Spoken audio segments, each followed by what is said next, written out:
Welcome to CDG's ISO 37001 Internal Auditor Course. This course is designed to equip you with the knowledge and skills required to perform an internal audit of an anti-bribery management system. The ISO 37001 standard sets the benchmark for good practice in anti-bribery management systems worldwide. Our course will guide you through the key principles and practices of an effective internal audit as per ISO 37001.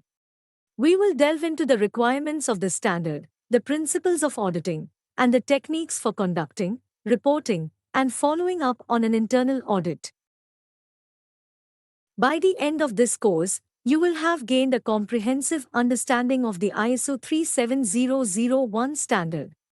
You will be able to assess the effectiveness of an organization's anti-bribery management system, identify areas for improvement, and provide valuable feedback to the organization.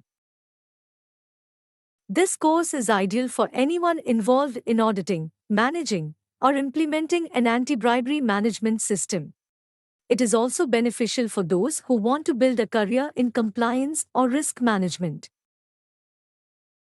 So, join us at CDG and embark on a journey to become a proficient ISO 37001 internal auditor. We are committed to providing you with the best learning experience that will not only enhance your skills but also open new doors for your professional growth. Please do not forget to like, share, and subscribe to us. This will encourage us to create more free videos. Welcome to the ISO 37001 2016 Anti-Bribery Management Systems Internal Audit Course, a comprehensive exploration of internal auditing within the framework of ISO 37001 2016. This course equips you with the knowledge and practical skills needed to conduct effective internal audits, ensuring your organization's anti-bribery measures are robust and aligned with international standards. The historical context surrounding ISO 37001 2016, the international standard for anti-bribery management systems, is rooted in the persistent and pervasive issue of bribery and corruption on a global scale. Bribery, the act of offering, giving, receiving, or soliciting something of value to influence the actions of an official or other person in authority, has been a dark undercurrent in human affairs for centuries. However, as the world became increasingly interconnected through globalization and international business transactions, bribery grew to alarming proportions, causing widespread harm. Key historical events and trends that contributed to the development of ISO 37001 include 1. High-profile scandals. The late 20th and early 21st centuries witnessed several high-profile bribery scandals that shook governments, corporations, and public institutions.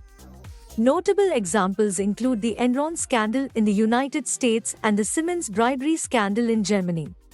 These scandals exposed the devastating impact of bribery on organizations, economies, and societies, resulting in financial losses, damaged reputations, and legal consequences. 2.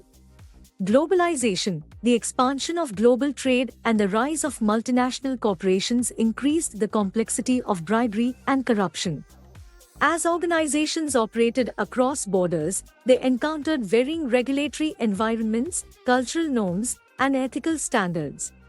This complexity made it challenging to combat bribery effectively. 3.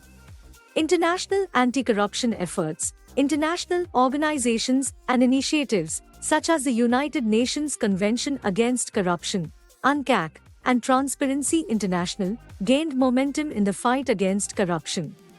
These efforts highlighted the need for a standardized approach to anti-bribery measures that could be applied universally.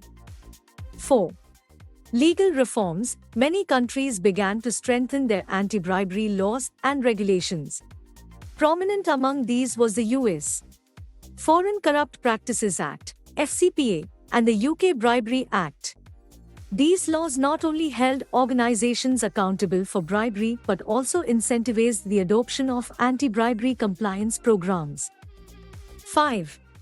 Business ethics and reputation. with the increasing emphasis on corporate social responsibility and ethical business practices, organizations recognized the importance of addressing bribery not only to comply with the law but also to protect their reputations and brand integrity. Hello there. This is a simple but useful template to help you to communicate almost anything you want. Stay with me to see how it works. Congratulations! You have completed Lesson 1. In this lesson, we will delve into the core concepts and terminology of ISO 37001-2016. You'll gain a solid foundation in the language of anti-bribery management. We will define key terms such as bribery, corruption, and undue advantage, and explore different forms of bribery, including extortion and facilitation payments. Additionally, we will introduce you to fundamental principles like risk assessment, due diligence, and whistleblowing. These principles are crucial for understanding how ISO 37001-2016 operates in practice. Understanding the core concepts and terminology of ISO 37001-2016 is essential for effectively implementing an anti-bribery management system. This international standard provides a framework for organizations to prevent bribery and related corrupt practices. Let's delve into key concepts and terms. 1. Bribery. Definition. Bribery is the act of offering, giving, receiving, or soliciting something of value, such as money, gifts, favors, or benefits, with the intent to influence the actions or decisions of an individual or entity, often in a dishonest or unlawful manner. Forms of bribery. Bribery can manifest in various forms, including active bribery, offering or giving bribes to influence another party. Passive bribery, receiving bribes in exchange for unethical or illegal actions. Private sector bribery, bribes involving commercial entities, such as companies bribing competitors or customers. Public sector bribery, bribes within government and public institutions, like public officials accepting bribes for granting permits or contracts. Extortion, forcing someone to provide something of value through threats, coercion, or intimidation. Facilitation payments, small payments or gifts made to expedite routine government actions, such as obtaining permits or customs clearance. 2. Corruption. Definition. Corruption is a broader term encompassing a range of dishonest or fraudulent behaviors, including bribery. Corruption involves the misuse of entrusted power or authority for personal gain, often to the detriment of others or the public interest. Forms of corruption. Corruption may take various forms, such as embezzlement, fraud, nepotism, cronyism, money laundering, and abuse of power. Bribery is one specific manifestation of corruption. 3. Undue advantage. Definition. Undue advantage refers to an unfair or improper benefit, favor, or advantage gained through bribery or corrupt practices. It can take the form of money, gifts, services, promotions, or any other benefit that is not legitimately earned or granted. 4. Facilitation payments. Definition. Facilitation payments, often referred to as grease payments or speed money, are small bribes made to expedite routine government actions or services that an individual or business is legally entitled to. These payments are generally intended to ensure timely and efficient service but are illegal in many jurisdictions and discouraged by international anti-bribery conventions. 5. Extortion. Definition. Extortion is the act of coercing or compelling someone to do something against their will, often through threats, intimidation, or the abuse of power. Extortion can take many forms, and when it involves bribes or illicit gains, it becomes a corrupt practice. 6. Active and passive roles. Active bribery. This role involves the person or entity offering or giving a bribe to another party to influence their actions. For example, A company offering a bribe to a government official to secure a contract. Passive bribery. In the passive role, an individual or entity receives a bribe in exchange for taking certain actions or making decisions that favor the briber. For instance, a public official accepting a bribe to award a contract. 7. Third parties. Definition. Third parties are individuals or entities that are not directly involved in a bribery transaction but can facilitate or benefit from bribery. They can include intermediaries, agents, consultants, or family members. 8. Due diligence. Definition. Due diligence is the process of thoroughly researching, investigating, and assessing individuals, entities, or business relationships to determine their integrity, reputation, and potential involvement in bribery or corrupt practices. Due diligence is essential in identifying and mitigating bribery risks when entering into partnerships, mergers, acquisitions, or hiring third parties. 9. Red flags. Definition. Red flags are warning signs or indicators that suggest the presence of bribery or corruption. Recognizing red flags is crucial for organizations to investigate and address potential issues proactively. 10. Compliance program. Definition. A compliance program is a structured set of policies, procedures, and practices established by an organization to ensure adherence to legal, ethical, and regulatory standards, including anti-bribery measures. ISO 37001 emphasizes the development and implementation of a robust compliance program to prevent bribery. 11. Whistleblowing. Definition. Whistleblowing is the act of reporting unethical, illegal, or corrupt behavior within an organization to the appropriate authorities or superiors. Whistleblowers play a crucial role in exposing bribery and corruption, and many organizations have established mechanisms to protect whistleblowers from retaliation. Understanding these core concepts and terminology is a foundation for developing and implementing an effective anti-bribery management system in line with ISO 37001, 2016. It enables organizations to identify, prevent, and address bribery and corruption risks, fostering a culture of integrity and ethical behavior. Congratulations! You have completed Lesson 2. This lesson focuses on the structure of the ISO 37001 standard. You will learn about the framework and organization of the standard, which is vital for navigating its clauses and requirements effectively.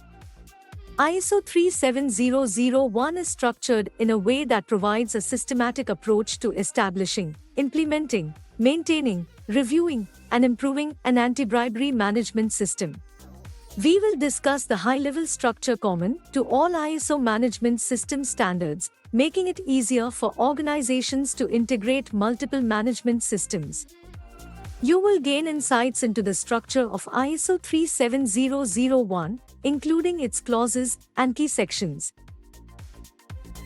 ISO 37001, 2016 is structured in a clear and organized manner to provide guidance for organizations in establishing, implementing, maintaining, and continually improving anti-bribery management systems. The standard consists of various clauses, subclauses, and key sections. Clause 1. Scope.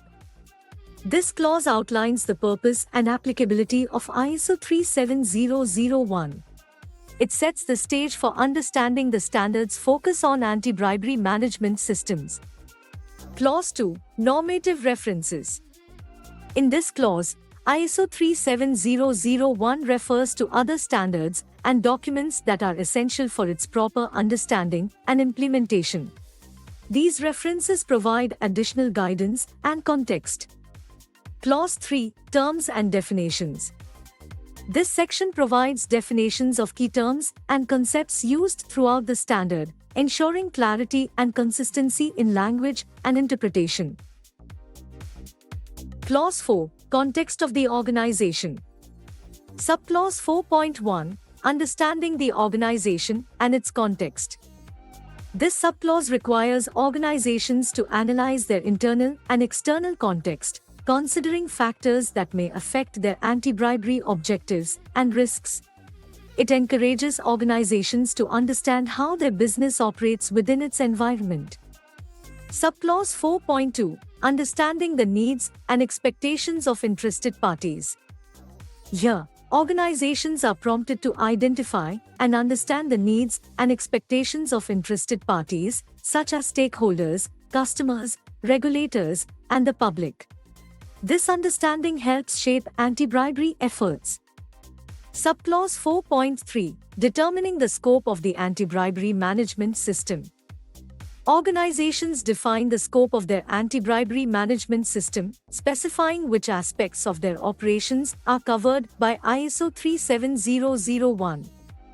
Subclause 4.4 Anti-bribery management system.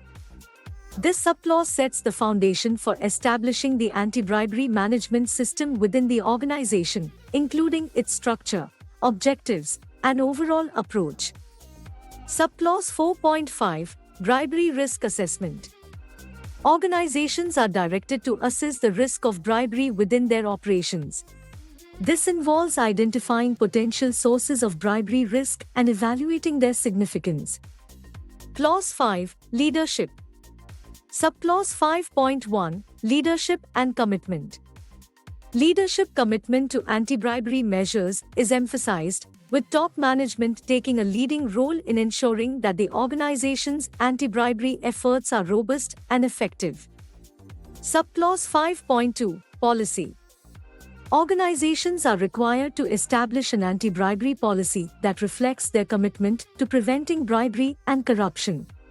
This policy serves as a guiding document for the entire organization. Subclause 5.3 Organizational roles, responsibilities, and authorities. This subclause outlines the distribution of roles, responsibilities, and authorities within the organization concerning anti-bribery efforts, ensuring that everyone understands their role in combating bribery. Clause 6 Planning. Subclause 6.1 Actions to address risks and opportunities. Organizations are guided in identifying and addressing risks and opportunities related to bribery. This includes defining objectives and action plans. Subclause 6.2 Anti-bribery objectives and planning to achieve them. This subclause focuses on setting clear anti-bribery objectives and developing plans to achieve them. It emphasizes alignment with the organization's overall strategy. Clause 7 Support. Subclause 7.1 Resources. Organizations must allocate the necessary resources, including financial, human, and technological, to support their anti-bribery management system effectively. Subclause 7.2 Competence. Ensuring that personnel possess the necessary competence to manage anti-bribery activities is crucial. This subclause addresses the need for training and awareness programs. Subclause 7.3 Awareness. Organizations are required to promote awareness of anti-bribery policies and procedures among employees and stakeholders. Subclause 7.4 Communication. Effective communication mechanisms for anti-bribery information are discussed, including both internal and external communication. Subclause 7.5 Documented information.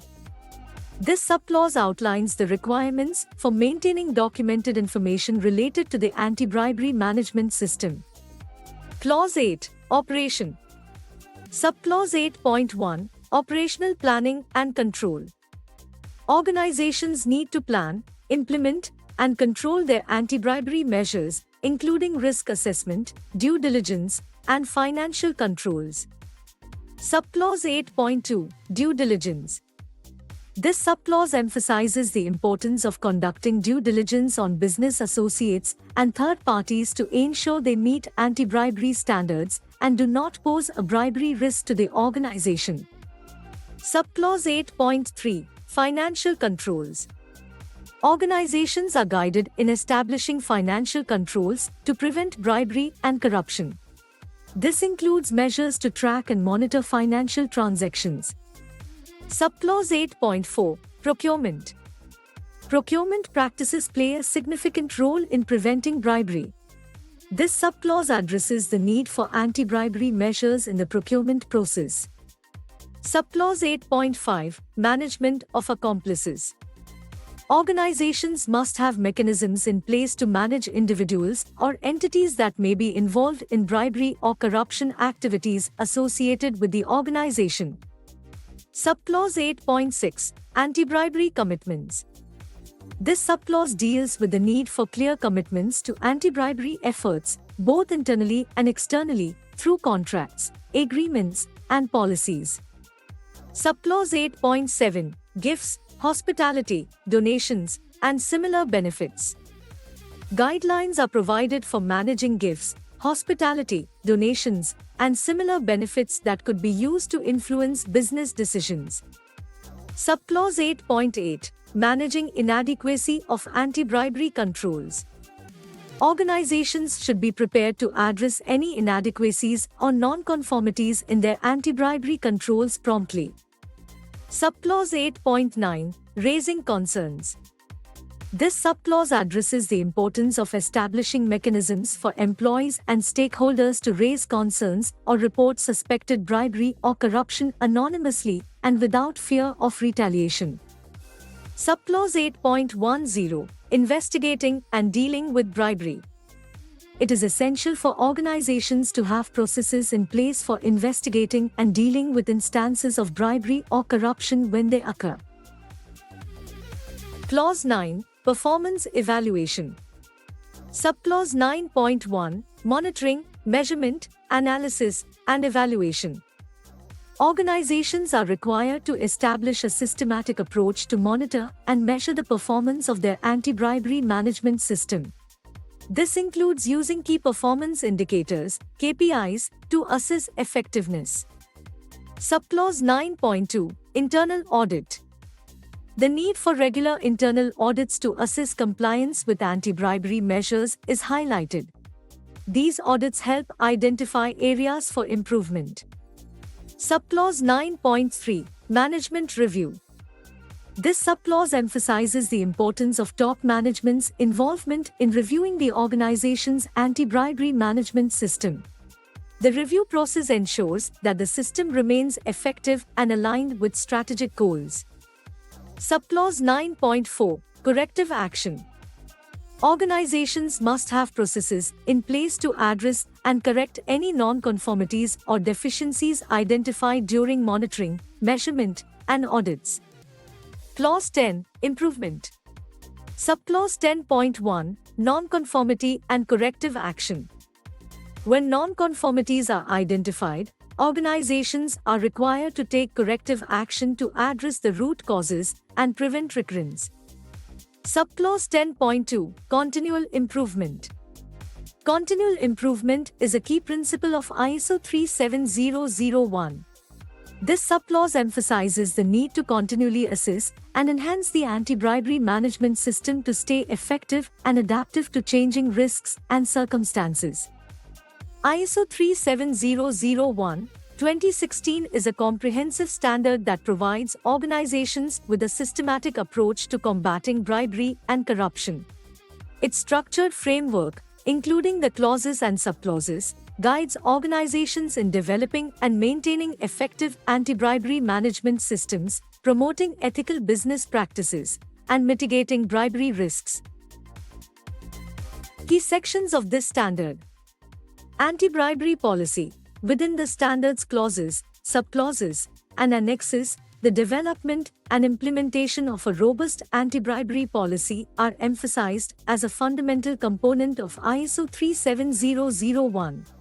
This policy serves as a cornerstone for an organization's anti-bribery efforts. Risk assessment. Throughout the standard, there is a strong emphasis on the importance of identifying, assessing, and mitigating bribery risks. Organizations are guided on how to conduct risk assessments effectively. Monitoring and measurement. ISO 37001 emphasizes the need to establish key performance indicators, KPIs, and conduct regular internal audits to monitor and measure the effectiveness of anti-bribery measures. Corrective and preventive actions. The standard stresses the significance of implementing corrective and preventive actions to address non-conformities and continually improve the anti-bribery management system. Congratulations! You have completed the lesson 3. In this lesson, we will explore how to determine the relevance of ISO 37001/2016 for your organization. Not every organization may require full compliance with the standard, and this lesson will guide you in making an informed decision. We will discuss factors such as the industry you operate in, your organization's size, and its geographic location. Real-world examples of organizations in various sectors, from healthcare to construction, will be examined to illustrate when ISO 37001 compliance is essential and when it may be optional. Determining the relevance of ISO 37001/2016 for an organization involves a thorough assessment of various factors, considering the organization's industry, size, and geographic locations. Let's delve into a more detailed exploration, focusing on the healthcare and construction sectors and providing real-world examples. First example: Industry, healthcare sector. Relevance for healthcare organizations. The healthcare sector is highly regulated and characterized by the critical nature of its services. It deals with patient lives and sensitive data, making it susceptible to bribery and corruption risks. ISO 37001 holds significant relevance for healthcare organizations in the following ways. Procurement integrity. Healthcare facilities procure a wide range of supplies, equipment, and pharmaceuticals.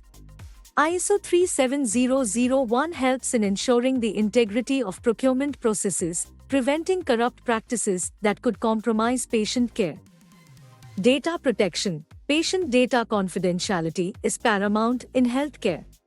ISO 37001 assists in maintaining data integrity and security by reducing the risk of bribery-related breaches. Reputation management. Healthcare organizations heavily rely on public trust. Adherence to ISO 37001 demonstrates a commitment to ethical conduct, helping organizations protect their reputation and public image. Real-world example: hospital chain. Organization. A prominent international hospital chain with facilities in multiple countries. Relevance. ISO 37001 is highly pertinent due to the scale of operations and the need to maintain the highest ethical standards. It assists in preventing bribery and corruption in procurement, ensuring that medical equipment and pharmaceuticals are sourced ethically, and preserving patient trust. Second example: relevance for construction companies. The construction industry is often characterized by large-scale projects, intricate supply chains, and frequent interactions with government agencies. These factors create an environment conducive to corrupt practices. ISO 37001 is highly relevant for construction companies due to the following reasons. Complex supply chains. Construction projects involve numerous subcontractors and suppliers, making supply chains complex. ISO 37001 helps in ensuring transparency and integrity throughout the supply chain, reducing bribery risks. Government interactions. Construction projects often require permits, licenses, and approvals from government bodies. ISO 37001 aids in establishing procedures that minimize the risk of bribery in dealings with government officials. Reputation and legal compliance. Maintaining a clean reputation is vital in the construction industry. ISO 37001 not only helps protect an organization's reputation but also ensures compliance with anti-corruption laws, mitigating legal risks. Real-world example: construction company. Organization. a mid-sized construction company operating across several countries. Relevance. ISO 37001 holds immense relevance as it helps the company navigate complex regulatory environments, maintain fair practices in procurement, and ensure ethical dealings with subcontractors and government agencies. Compliance aids in preserving its reputation and reducing legal exposure. Key factors for determining relevance. Industry regulations. Industries with stringent regulatory frameworks, such as healthcare and finance, often find ISO 37001 crucial for compliance and risk mitigation. Global operations. Organizations with international operations benefit from ISO 37001 as it provides a standardized anti-bribery framework, ensuring consistent practices across diverse geographic regions. Supply chain complexity. Industries with intricate supply chains, such as construction and manufacturing, use ISO 37001 to address bribery risks at every level of the supply chain. Size and resources. Smaller organizations may need to adapt ISO 37001 to suit their resources and scale, focusing on critical anti-bribery measures. Public perception. Organizations concerned about public perception, especially those providing critical services or handling sensitive data, use ISO 37001 to demonstrate their commitment to ethical conduct and maintain public trust. In conclusion, determining the relevance of ISO 37001, 2016 involves a comprehensive assessment of an organization's unique characteristics. For healthcare and construction organizations, ISO 37001 offers a structured approach to maintaining ethical standards, managing bribery risks, safeguarding reputations, and ensuring legal compliance within their respective industries. Congratulations! You have completed the Lesson 4. This lesson focuses on the benefits of implementing ISO 37001, 2016. We will explore the advantages that compliance with this standard can bring to organizations of all sizes and across different sectors. We will also discuss how ISO 37001 can contribute to ethical leadership and corporate social responsibility, aligning your organization with global anti-bribery initiatives. By the end of this lesson, you will be equipped with the knowledge needed to articulate the advantages of ISO 37001 to key stakeholders within your organization and make a compelling case for implementation.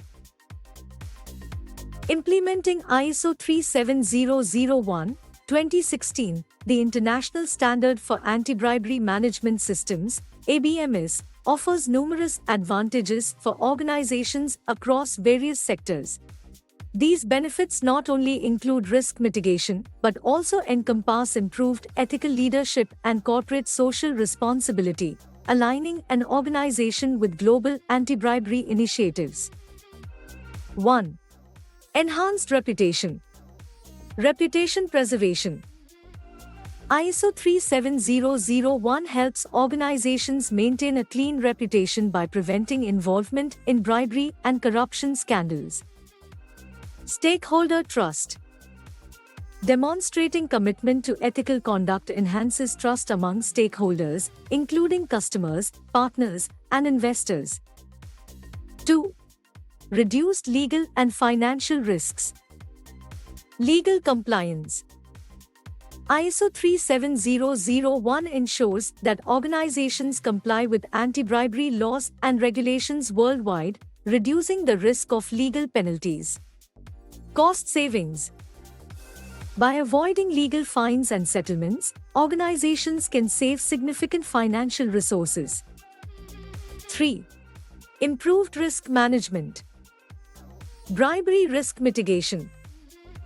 The standard provides a systematic approach to identify, assess, and mitigate bribery risks, making the organization more resilient. 4. Ethical leadership and corporate social responsibility, CSR. Ethical culture. Implementing ISO 37001 fosters an ethical organizational culture where leadership and employees prioritize integrity. CSR commitment. It aligns with an organization's CSR initiatives by promoting responsible business practices and contributing to societal well-being. 5. Global alignment. International recognition. ISO 37001 is globally recognized, demonstrating an organization's commitment to aligning with international anti-bribery initiatives. Alignment with UN principles. It aligns with the United Nations Global Compact principles, reinforcing an organization's commitment to sustainability and responsible business conduct. 6. Competitive advantage. Market differentiation. ISO 37001 certification sets an organization apart from competitors, signaling to customers that it adheres to high ethical standards. Access to new markets. Certification may open doors to markets where anti-bribery compliance is a prerequisite for business engagement. 7. Increased operational efficiency. Streamlined processes. ISO 37001 encourages process improvements, ensuring that anti-bribery measures are integrated seamlessly into operations. Resource optimization. Efficient resource allocation reduces redundancies and costs associated with bribery risk management. 8. Protection against insider threats. Internal corruption mitigation. It addresses the risk of internal corruption, discouraging employees from engaging in bribery practices. 9. Third-party risk management. Supplier confidence. Organizations can enhance trust with suppliers and partners by ensuring they meet anti-bribery standards through due diligence. 10. Continuous improvement. Adaptive framework. ISO 37001 promotes continual improvement, allowing organizations to adapt to evolving bribery risks and regulatory changes. In summary, ISO 37001, 2016 offers multifaceted benefits, ranging from safeguarding reputation and reducing legal risks to promoting ethical leadership, corporate social responsibility, and global alignment with anti-bribery initiatives. Implementing this standard is a strategic move that not only protects an organization but also enhances its competitiveness and ethical standing in the global business landscape. Congratulations! You have completed Lesson 5.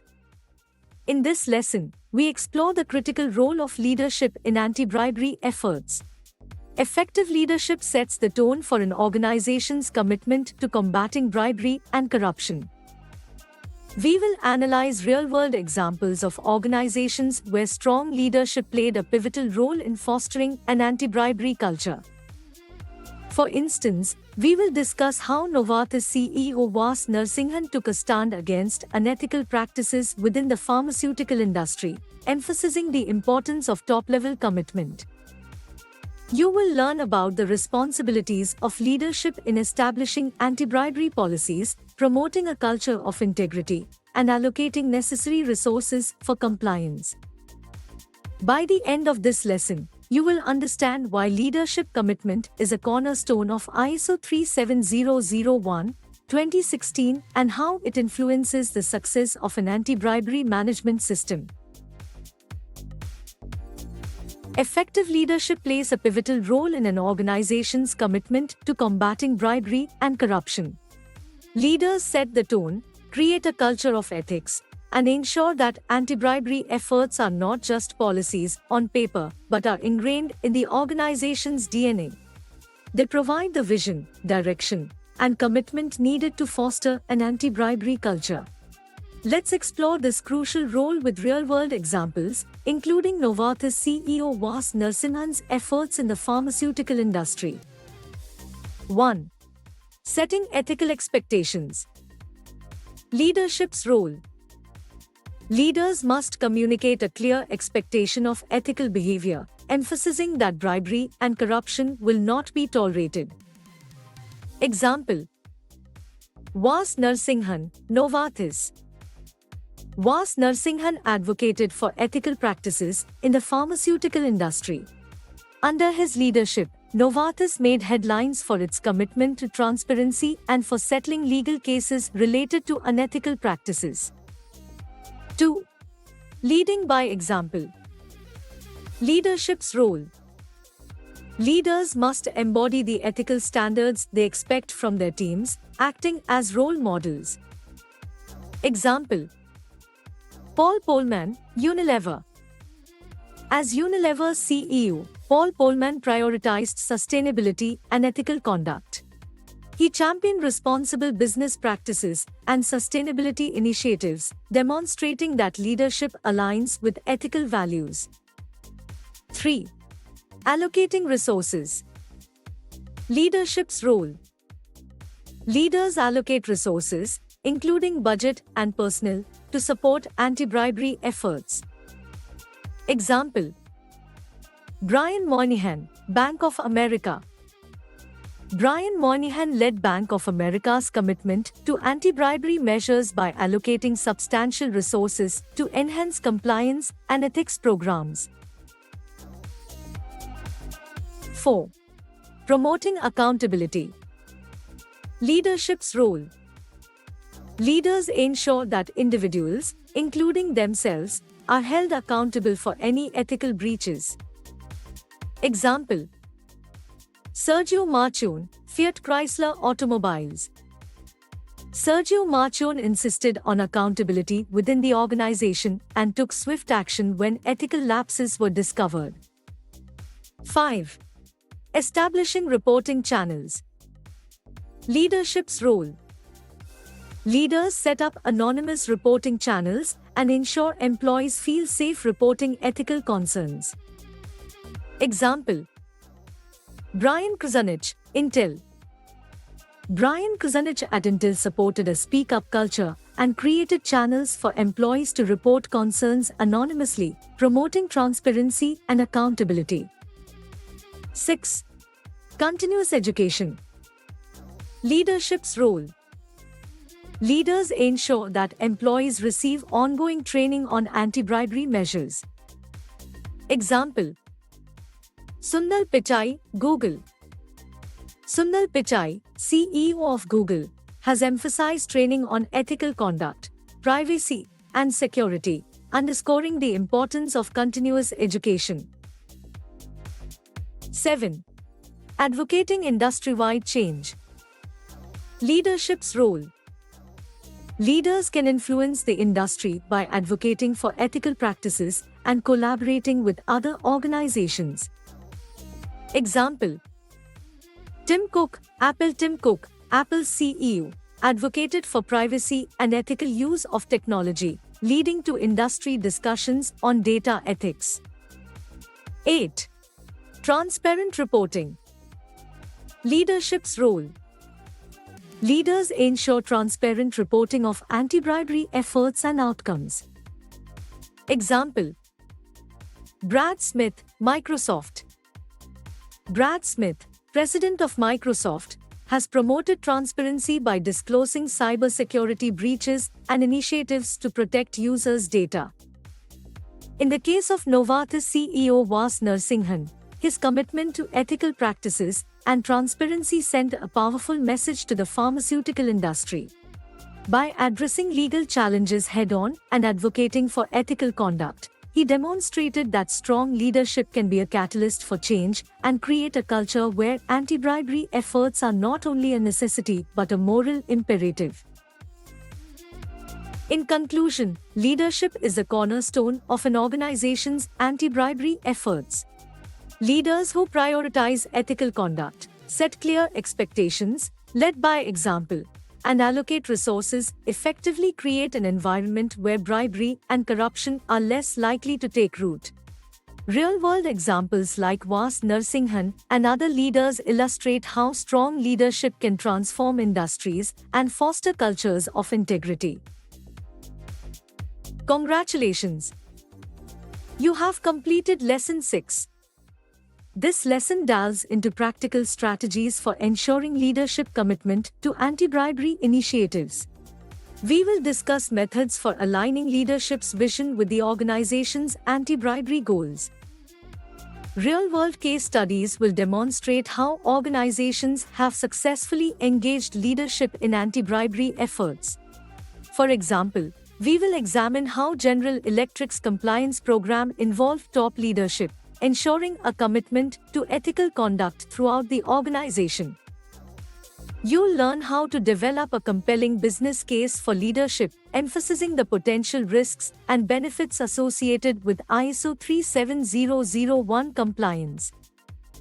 By the end of this lesson, you will have a toolkit of strategies to ensure that your organization's leadership is fully committed to preventing bribery and corruption. Ensuring leadership commitment to anti-bribery initiatives is crucial for the success and sustainability of an organization's ethical efforts. Here are practical strategies to align leadership's vision with anti-bribery goals. 1. Leadership training and awareness. Strategy. Provide leaders, especially top executives, with comprehensive training on anti-bribery laws, regulations, and the organization's policies. Rationale. Informed leaders are more likely to understand the importance of anti-bribery efforts and can effectively communicate this importance to the organization. 2. Embed anti-bribery in organizational goals. Strategy. Integrate anti-bribery objectives into the organization's strategic goals and performance metrics. Rationale. When anti-bribery efforts are linked to overall success, leaders are more likely to prioritize and champion them. 3. Lead by example. Strategy. Ensure that leadership consistently demonstrates ethical behavior and follows anti-bribery policies. Rationale. Leading by example sets the tone for the entire organization, reinforcing the commitment to ethical conduct. 4. Ethical decision-making framework. Strategy. Establish a framework for ethical decision-making that guides leaders in assessing the ethics of various actions and choices. Rationale. Such a framework provides clarity and consistency in ethical decision-making, making it easier for leaders to uphold ethical standards. 5. Accountability mechanisms. Strategy. Implement clear accountability mechanisms for leaders, including consequences for ethical breaches. Rationale. Leaders are more likely to commit to anti-bribery goals when they understand the consequences of non-compliance. 6. Regular communication. Strategy. Maintain open and transparent communication channels with leaders to discuss the progress and challenges of anti-bribery initiatives. Rationale. Regular communication ensures that leaders stay engaged and informed about the organization's anti-bribery efforts. 7. Incentives for ethical behavior. Strategy. Consider incorporating ethical behavior and anti-bribery compliance into performance evaluations and incentives. Rationale. Providing positive reinforcement for ethical conduct encourages leaders to prioritize anti-bribery initiatives. 8. Collaboration with external organizations. Strategy. Collaborate with external organizations, such as industry associations, to gain insights, share best practices, and demonstrate commitment to anti-bribery efforts. Rationale. External partnerships can reinforce an organization's dedication to ethical conduct and provide valuable resources. 9. Transparency in reporting. Strategy. Implement transparent reporting on anti-bribery efforts, including successes, challenges, and improvements. Rationale. Transparency demonstrates leadership's commitment and ensures that stakeholders are aware of the organization's ethical journey. 10. Continuous learning and adaptation. Strategy. Encourage leaders to stay updated on evolving anti-bribery trends and adjust strategies accordingly. Rationale.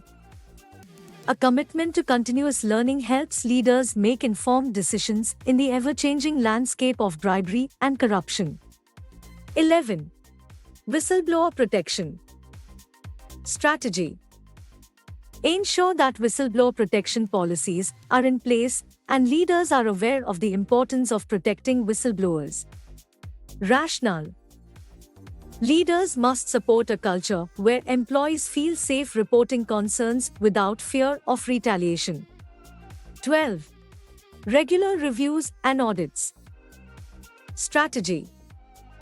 Conduct regular reviews and audits of anti-bribery measures involving leadership in the evaluation process. Rationale. Leaders' involvement in reviews demonstrates their commitment to monitoring and improving anti-bribery efforts. General Electric, GE, is a multinational conglomerate with a rich history spanning over a century. Throughout its existence, GE has encountered various challenges, including ethical concerns. However, the company's commitment to ethical conduct and anti-bribery efforts has been significantly reinforced through top leadership and a robust compliance program. Leadership commitment. 1. Jeffrey Immelt's stewardship.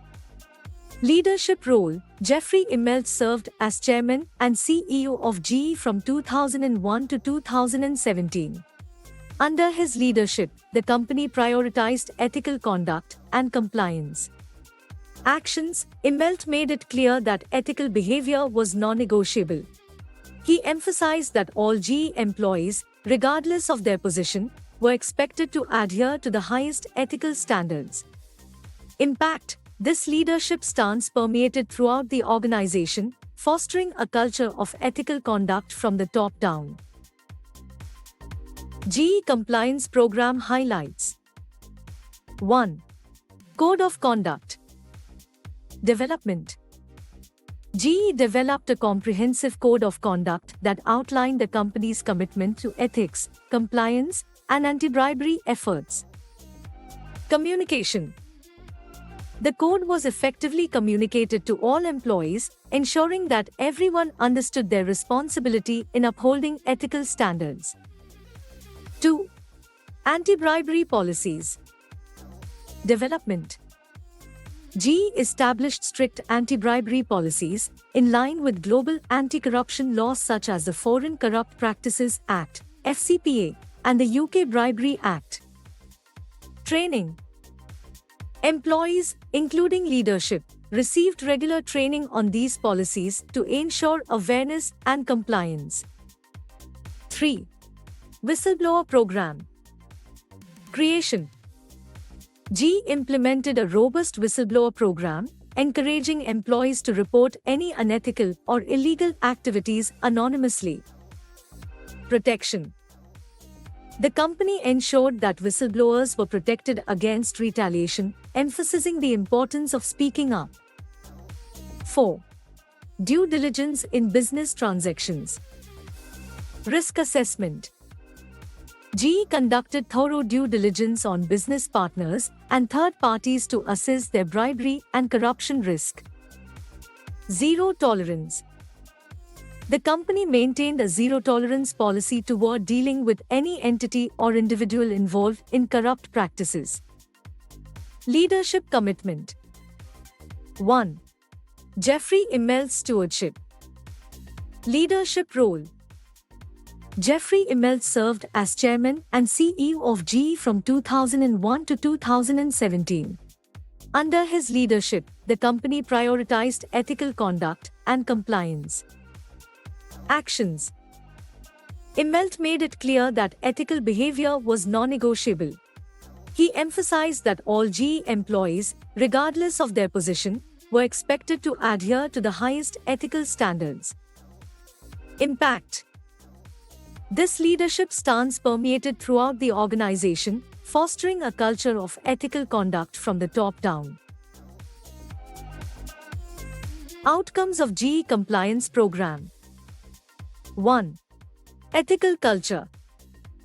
The leadership's unwavering commitment to ethics and compliance became a cornerstone of GE's culture. Employees at all levels understood the significance of ethical conduct in every aspect of the business. 2. Legal compliance. GE's compliance program ensured that the company adhered to all applicable anti-bribery and anti-corruption laws. This led to a significant reduction in legal and financial risks. 3. Reputation preservation. The company's strong ethical stance enhanced its reputation and credibility in the eyes of customers, investors, and stakeholders. 4. Sustainable growth. GE's commitment to ethical conduct and compliance contributed to the company's long-term sustainability and resilience, even during challenging economic times. Lessons learned. General Electric's case study demonstrates that a commitment to ethical conduct and compliance must start at the top and permeate throughout the organization. Leadership plays a pivotal role in setting the tone and fostering a culture where ethical behavior is non-negotiable. By implementing comprehensive compliance programs, organizations can not only mitigate legal and financial risks but also build trust with stakeholders and ensure sustainable growth. GE's experience serves as a valuable example of how strong leadership can transform an organization's ethical landscape. Congratulations! You have completed the Lesson 7. This lesson focuses on identifying and mitigating bribery risks, a critical component of ISO 37001 compliance. We will delve into the practical steps involved in assessing the specific risks your organization faces. Real-world examples of organizations that fail to identify and address bribery risks will be examined. We will explore how companies like Enron and Volkswagen faced severe consequences due to inadequate risk assessment and mitigation measures. You will learn how to conduct a comprehensive risk assessment, including identifying potential bribery scenarios, evaluating their impact, and assessing the likelihood of occurrence. By the end of this lesson, you will possess the skills needed to proactively identify and mitigate bribery risks within your organization, reducing the likelihood of costly compliance breaches. Identifying and mitigating bribery risks is essential to maintain ethical conduct within an organization and prevent legal, financial, and reputational damage. Below are practical steps involved in assessing and addressing these specific risks. 1. Risk assessment. Step 1. Identify vulnerable areas. Begin by identifying areas within your organization where bribery risks are most likely to occur. This includes high-risk countries, business units, or processes. Step 2. Understand the industry. Gain a deep understanding of the industry in which your organization operates. Different sectors may face varying levels and types of bribery risks. Step 3. Review historical data. Analyze historical data, including past incidents and cases of bribery or corruption, to identify patterns and vulnerabilities. 2. Due diligence. Step 4. Vendor and third-party assessment. Implement thorough due diligence procedures when engaging with vendors, suppliers, and third parties. Ensure they comply with anti-bribery standards. Step 5. Employee screening. Conduct background checks on employees, especially those in sensitive roles, to identify any potential conflicts of interest or past unethical conduct. 3. Compliance program. Step 6. Develop anti-bribery policies. Establish clear anti-bribery policies and procedures that align with international standards and local laws. Step 7. Training and awareness. Provide comprehensive training to employees at all levels to ensure awareness of anti-bribery policies and the importance of ethical conduct. 4. Whistleblower Program. Step 8. Create a reporting mechanism. Implement a whistleblower program that allows employees to report bribery concerns anonymously. Ensure protection for whistleblowers to encourage reporting. 5. Continuous monitoring. Step 9. Regular audits and reviews. Conduct periodic audits and reviews of internal controls, financial transactions, and business processes to detect any irregularities or red flags. Step 10. Data analytics. Employ data analytics tools to identify unusual patterns or trends in financial data that may indicate bribery or corruption. 1. Risk assessment. Step 1. Identify vulnerable areas. Begin by identifying areas within your organization where bribery risks are most likely to occur. This includes high-risk countries, business units, or processes. Step 2. Understand the industry. Gain a deep understanding of the industry in which your organization operates. Different sectors may face varying levels and types of bribery risks. Step 3. Review historical data. Analyze historical data, including past incidents and cases of bribery or corruption, to identify patterns and vulnerabilities. 2. Due diligence. Step 4. Vendor and third-party assessment. Implement thorough due diligence procedures when engaging with vendors, suppliers, and third parties. Ensure they comply with anti-bribery standards. Step 5. Employee screening. Conduct background checks on employees, especially those in sensitive roles, to identify any potential conflicts of interest or past unethical conduct. 3. Compliance program. Step 6. Develop anti-bribery policies. Establish clear anti-bribery policies and procedures that align with international standards and local laws. Step 7. Training and awareness. Provide comprehensive training to employees at all levels to ensure awareness of anti-bribery policies and the importance of ethical conduct. Real-world examples. 1. Enron. Failure to identify risk. Enron, once one of the largest energy companies globally, failed to identify the bribery risks associated with its complex financial transactions and unethical accounting practices. Consequences. The Enron scandal led to the company's bankruptcy in 2001, the loss of jobs and investments, and a significant decline in investor trust. It resulted in the Sarbanes-Oxley Act, which introduced stricter financial regulations. 2. Volkswagen, VW. Failure to address risk. VW failed to address bribery risks related to emissions fraud. The company manipulated emissions tests to meet environmental standards falsely. Consequences. VW faced substantial financial penalties, legal actions, and damage to its reputation. The scandal highlighted the importance of ethical conduct and transparency in the automotive industry. 3. Siemens. Identification and mitigation. Siemens, a multinational corporation, faced a bribery scandal but took steps to address the issue. Consequences. Siemens paid significant fines but implemented robust anti-bribery measures, including a comprehensive compliance program, which helped rebuild its reputation. Key takeaways. Identifying and mitigating bribery risks is an ongoing process that requires a proactive approach. Organizations that fail to address these risks, like Enron and VW, face severe consequences. Conversely, companies like Siemens, which identify and respond to risks, can recover and rebuild their ethical standing. Effective risk assessment and mitigation are critical to ensuring ethical conduct, protecting reputation, and avoiding legal and financial pitfalls. Congratulations! You have completed Lesson 8. This lesson guides you through the process of developing a risk assessment plan, tailored to your organization's unique circumstances. We will provide a step-by-step framework for creating a robust plan. Real-world case studies will illustrate the importance of a well-structured risk assessment plan.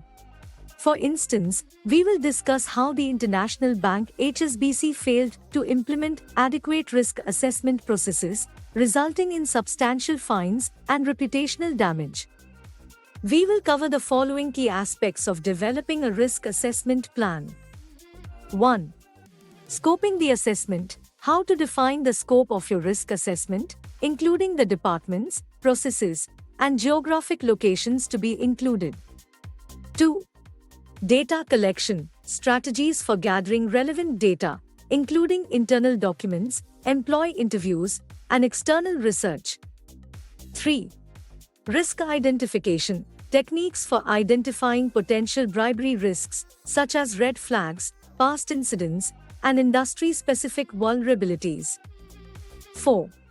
Risk assessment. Methods for evaluating the impact and likelihood of identified risks, leading to a prioritized risk register.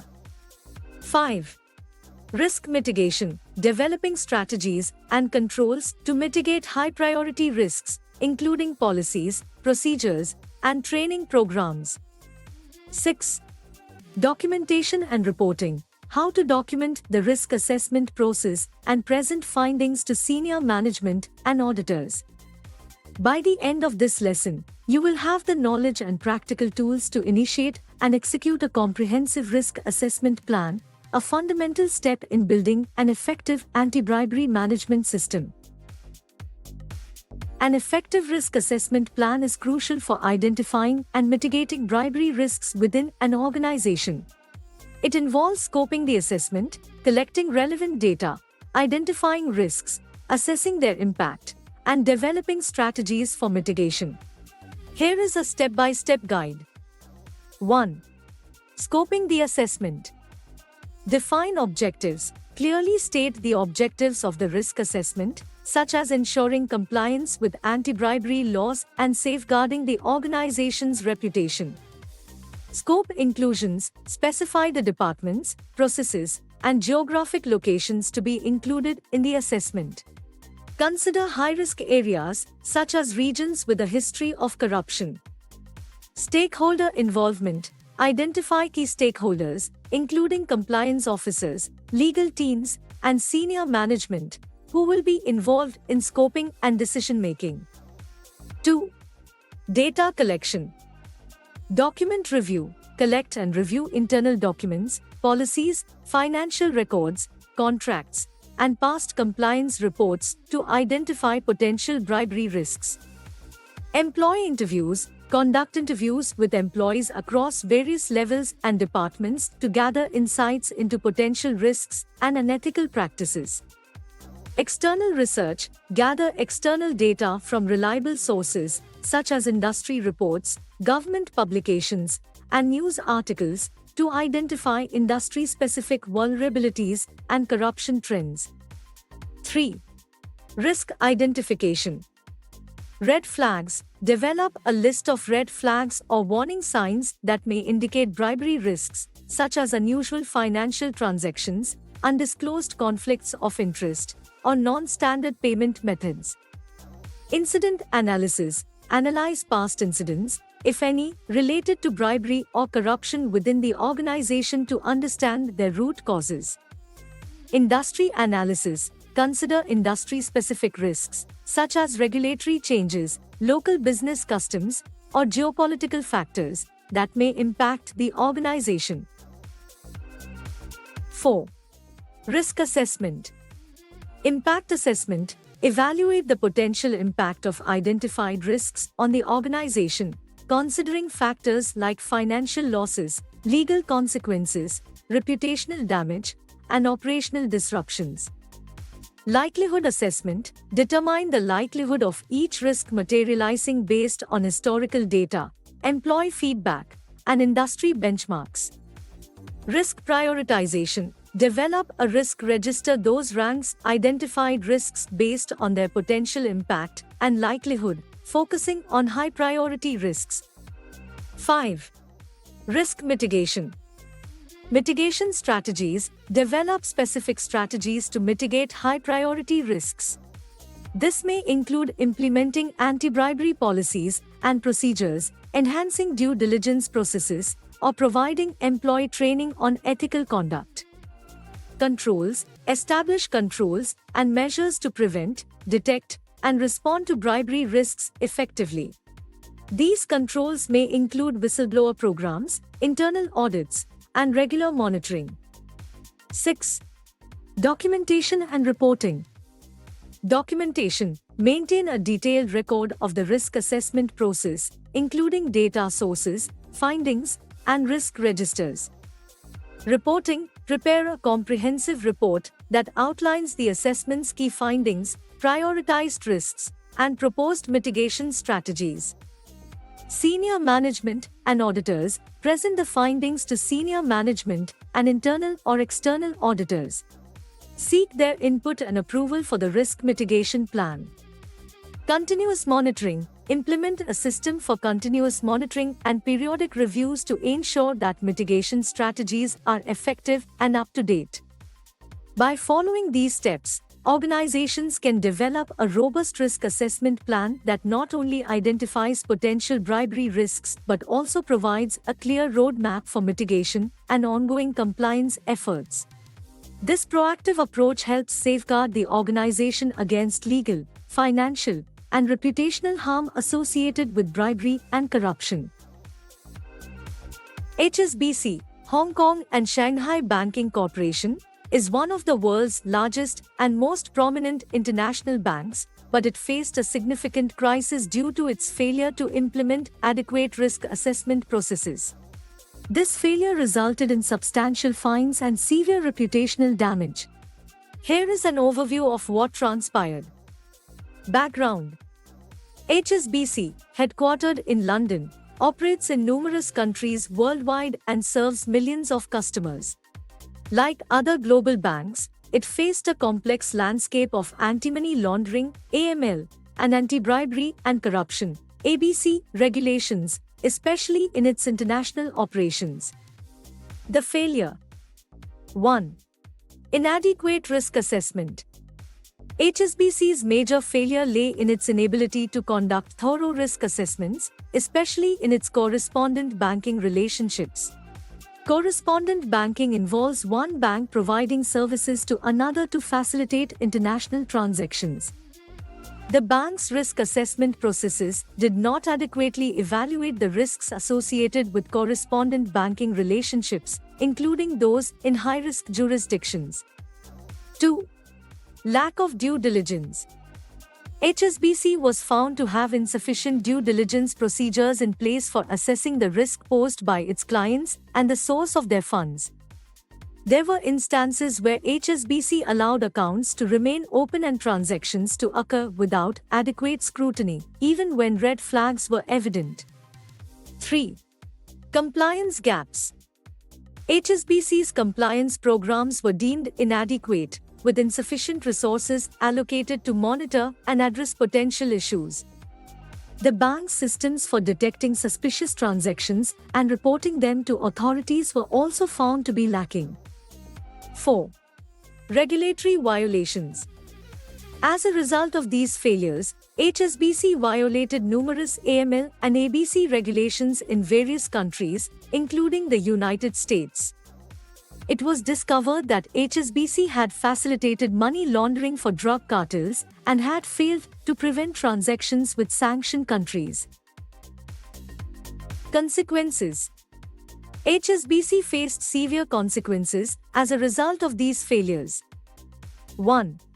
Financial penalties. HSBC was fined billions of dollars by regulators in multiple countries, notably the United States, for its failure to implement adequate risk assessment processes and maintain effective AML and ABC controls. 2. Reputational damage. The bank's reputation suffered significantly.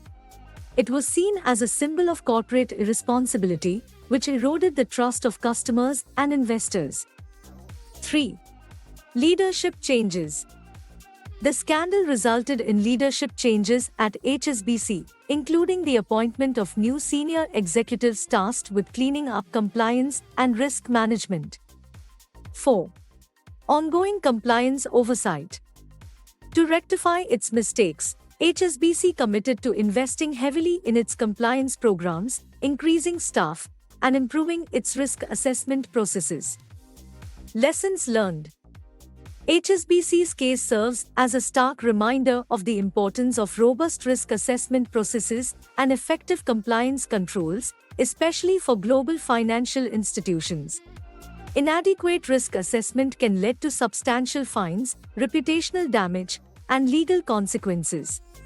It underscores the necessity of continuously evolving compliance programs to adapt to changing regulatory landscapes and the complexities of international banking. The HSBC case serves as a cautionary tale for the entire financial industry on the importance of prioritizing risk assessment and compliance. Congratulations, you have completed Lesson 9.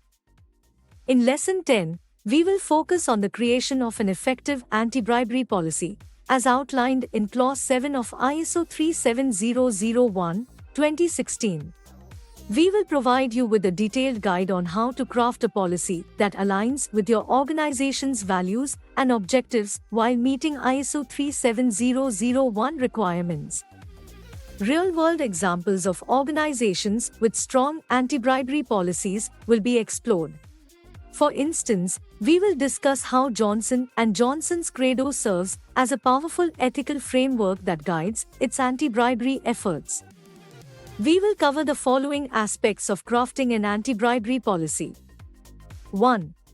Policy development. Steps involved in developing a policy, including stakeholder involvement, legal compliance, and alignment with organizational goals.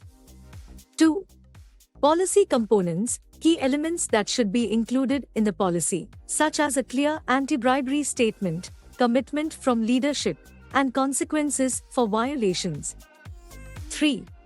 Communication strategies. How to effectively communicate the policy to all levels of the organization, ensuring understanding and buy-in. 4.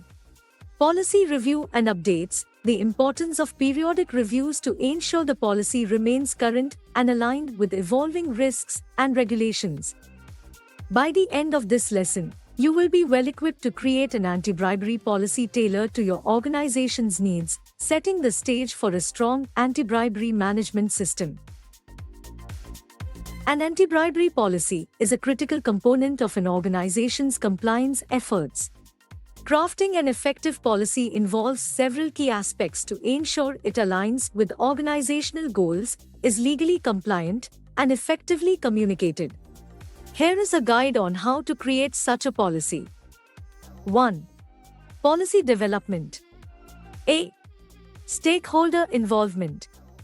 Involve key stakeholders, including legal experts, compliance officers, senior management, and relevant department heads, in the policy development process.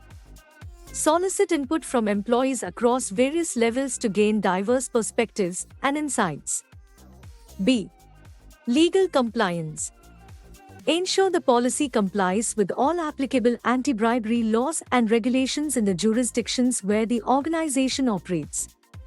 Stay updated on changes in anti-bribery legislation to ensure ongoing compliance.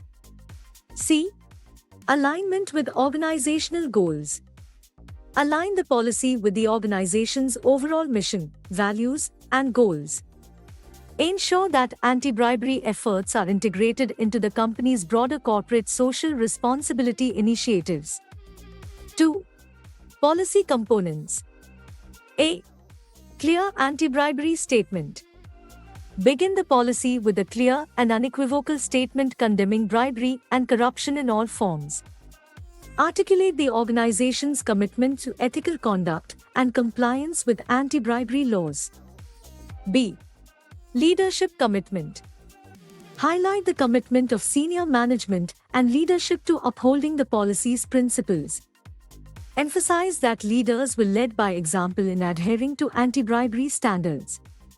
C. Definitions. Provide comprehensive definitions of key terms related to bribery and corruption, ensuring a common understanding throughout the organization. D. Prohibited conduct. Clearly outline prohibited conduct, including offering, accepting, or facilitating bribes, kickbacks, or any form of undue advantage. Specify that the policy applies to all employees, contractors, and third parties acting on behalf of the organization. E. Consequences for violations. Detail the consequences for policy violations, which may include disciplinary actions, legal prosecution, termination of contracts, and reputational damage. Ensure that consequences are consistently applied and proportionate to the violation. 3. Communication strategies. A. Tailored communication. Develop tailored communication plans to address different employee levels and departments. Use plain language and examples to make the policy easily understandable. B. Training programs. Implement comprehensive training programs to educate employees about the policy, anti-bribery laws, and reporting mechanisms. Provide ongoing training to reinforce awareness and understanding. C. Reporting mechanisms. Clearly communicate the process for reporting suspected bribery or corruption, emphasizing the confidentiality and protection of whistleblowers. D. Leadership communication. Ensure that senior management communicates their commitment to the policy through internal memos, meetings, and regular updates. Leaders should consistently reinforce the importance of ethical conduct. 4. Policy review and updates. A. Periodic reviews. Establish a schedule for periodic reviews of the policy to assess its effectiveness and relevance. Consider conducting external audits or assessments to gain an objective perspective. B. Regulatory changes. Stay informed about changes in anti-bribery regulations and adapt the policy accordingly. Ensure that the policy remains aligned with evolving legal requirements. C. Employee feedback. Encourage employees to provide feedback on the policy and its implementation, allowing for continuous improvement. An effective anti-bribery policy is a cornerstone of an organization's commitment to ethical conduct and compliance. Crafting such a policy requires a collaborative approach, legal rigor, and a strong emphasis on communication and ongoing review to adapt to the dynamic landscape of bribery and corruption prevention. Johnson & Johnson, J&J, one of the world's largest healthcare companies, has long been recognized for its commitment to ethical conduct and corporate social responsibility. At the heart of J&J's ethical stance is its credo, a foundational document that serves as a powerful ethical framework guiding the company's anti-bribery efforts and overall business conduct. Understanding Johnson & Johnson's credo.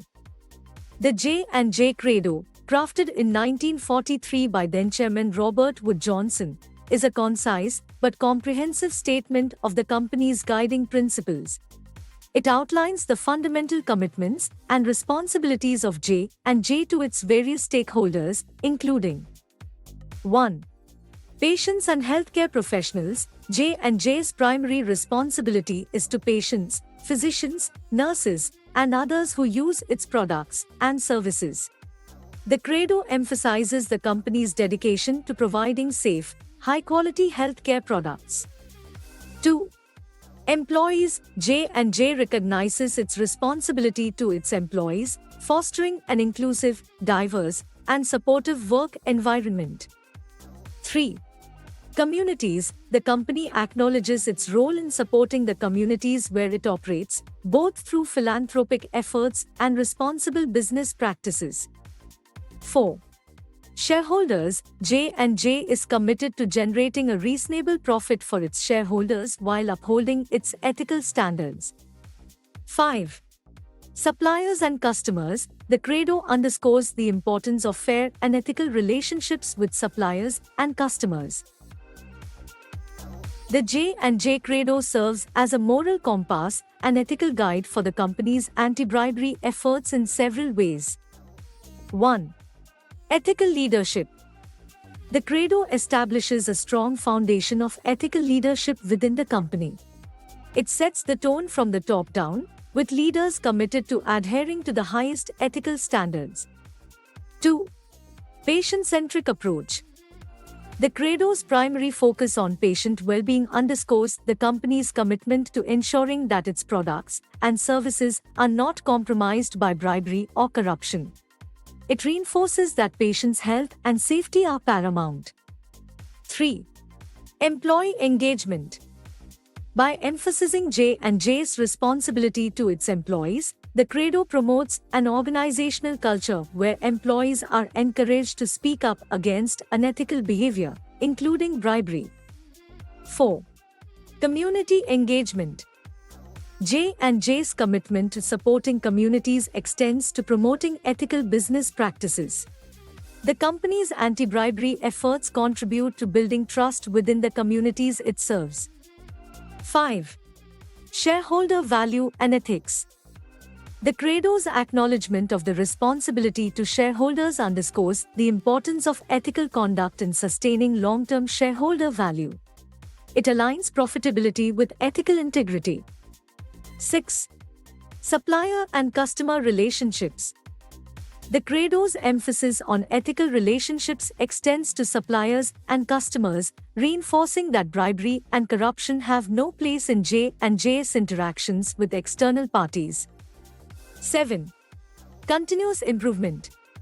The credo's enduring nature encourages J&J to continually improve its anti-bribery measures, adapting to changing regulations and evolving ethical standards. In summary, Johnson & Johnson's credo is not just a document, but a guiding philosophy that permeates the organization. It provides a robust ethical framework that not only shapes the company's anti-bribery efforts but also influences its broader approach to responsible business conduct. Through its steadfast commitment to ethical principles, J&J demonstrates that ethical integrity and anti-bribery efforts are not only good business practices, but also vital components of corporate responsibility and long-term success. Congratulations! You have completed Lesson 10. Lesson 11 explores the critical process of communicating and implementing your organization's anti-bribery policy. A well-crafted policy is only effective if it is understood and followed by all employees. We will use real-world examples of organizations that successfully implemented anti-bribery policies and the strategies they employed. For instance, we will discuss how Lockheed Martin developed a comprehensive training program to ensure all employees were aware of and aligned with its anti-bribery policy. You will learn how to 1. Create a communication plan. Develop strategies to effectively communicate the policy to employees, suppliers, and other relevant stakeholders. 2. Training and awareness programs. Implement training programs that educate employees about bribery risks and the importance of adherence to the policy. 3. Monitoring and enforcement. Establish mechanisms for monitoring policy compliance and enforcing consequences for violations. 4. Continuous improvement. Ensure that the policy remains up to date and aligned with evolving risks and regulations. By the end of this lesson, you will have the tools and knowledge to successfully roll out your organization's anti-bribery policy, fostering a culture of integrity and compliance. An effective anti-bribery policy is only impactful when it is communicated and implemented throughout an organization. Here is a comprehensive guide on how to ensure the policy reaches all stakeholders and is consistently enforced. 1. Create a communication plan. A. Targeted messaging. Develop tailored messages for different stakeholder groups, including employees, suppliers, contractors, and business partners. Craft messaging that resonates with the specific concerns and responsibilities of each group. B. Multi-channel approach. Utilize various communication channels to reach all stakeholders. These may include emails, intranet announcements, printed materials, and company meetings. Ensure that the policy is easily accessible to all, especially through the organization's internal communication platforms. C. Translations and accessibility. If applicable, translate the policy and related materials into languages commonly spoken within the organization. Ensure that the policy is accessible to individuals with disabilities by providing alternative formats, if necessary. D. Launch event. Consider hosting a formal launch event or awareness campaign to introduce the policy to employees and stakeholders. Use this opportunity to convey the organization's commitment to ethical conduct. 2. Training and awareness programs. A. Comprehensive training. Develop and implement training programs that cover the policy's key elements, anti-bribery laws, red flags, and reporting mechanisms. Training should be mandatory for all employees and extended to relevant third parties. B. Periodic refresher courses. Offer periodic refresher courses to ensure that the policy and relevant guidelines remain top of mind. Use real-world case studies and examples to illustrate bribery risks. C. Awareness campaigns. Conduct awareness campaigns to reinforce the importance of the policy. This may include posters, emails, and short educational videos. Encourage open discussions on ethical conduct within the organization. D. Employee feedback. Provide a mechanism for employees to ask questions or seek clarification regarding the policy. Encourage feedback and suggestions for improvement through anonymous reporting channels. 4. Continuous improvement. A. Periodic reviews. Establish a schedule for periodic reviews of the policy to assess its effectiveness and relevance. Consider conducting external assessments to gain an objective perspective. B. Regulatory updates. Stay informed about changes in anti-bribery regulations and adapt the policy accordingly. Ensure that the policy remains aligned with evolving legal requirements. C. Lessons learned. Use incidents or near-miss situations as learning opportunities to refine the policy and related training. D. Employee engagement. Continuously engage employees in discussions about bribery risks and the policy's implementation. Seek input from employees on improvements and areas that may require more attention. By following these steps, organizations can effectively communicate and implement their anti-bribery policy, fostering a culture of ethical conduct and compliance throughout the organization. A robust communication and implementation strategy is crucial in preventing bribery and corruption and protecting the organization's reputation and integrity. Lockheed Martin, one of the world's largest aerospace and defense companies, has a strong commitment to ethical conduct and anti-bribery efforts. To ensure that all employees are aware of and aligned with its anti-bribery policy, the company developed a comprehensive training program. Here is an overview of how Lockheed Martin achieved this. 1. Leadership commitment. Lockheed Martin's commitment to anti-bribery efforts starts at the top. The company's leadership sets the tone by emphasizing ethical behavior and compliance with anti-bribery laws. 2. Policy development. Lockheed Martin established a robust anti-bribery policy that aligns with global anti-corruption standards and the Foreign Corrupt Practices Act (FCPA). The policy clearly outlines the company's stance against bribery, provides definitions of key terms, and specifies consequences for violations. 3. Customized training content. Lockheed Martin designed training content tailored to different employee roles and levels within the organization. The training modules address specific risks and responsibilities related to bribery and corruption. 4. Mandatory training. Lockheed Martin made anti-bribery training mandatory for all employees. This ensures that every member of the organization receives the necessary education on the policy and its implications. The training is typically completed annually, helping to reinforce awareness and understanding. 5. Real-world scenarios. Training modules include real-world scenarios and case studies to illustrate bribery risks and the potential consequences of unethical behavior. These scenarios help employees recognize red flags and make ethical decisions in their day-to-day work. 6. Interactive learning. Lockheed Martin's training program employs interactive learning methods, such as quizzes and simulations, to engage employees and assist their understanding of anti-bribery concepts. Interactive elements enhance retention and encourage active participation. 7. Accessible learning materials. Lockheed Martin ensures that training materials are easily accessible to employees through the company's Learning Management System, LMS. This accessibility allows employees to complete training at their own pace, providing flexibility for diverse work schedules. 8. Reporting mechanisms. The training program educates employees about Lockheed Martin's reporting mechanisms for suspected bribery or corruption.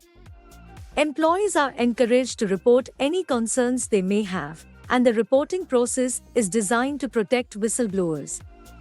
9. Continuous improvement. Lockheed Martin regularly reviews and updates its training program to align with changing regulations and evolving best practices. The company incorporates lessons learned from real-world incidents to refine training content. 10. Senior leadership engagement. Lockheed Martin's senior leadership actively engages in promoting the training program's importance and participates in awareness campaigns.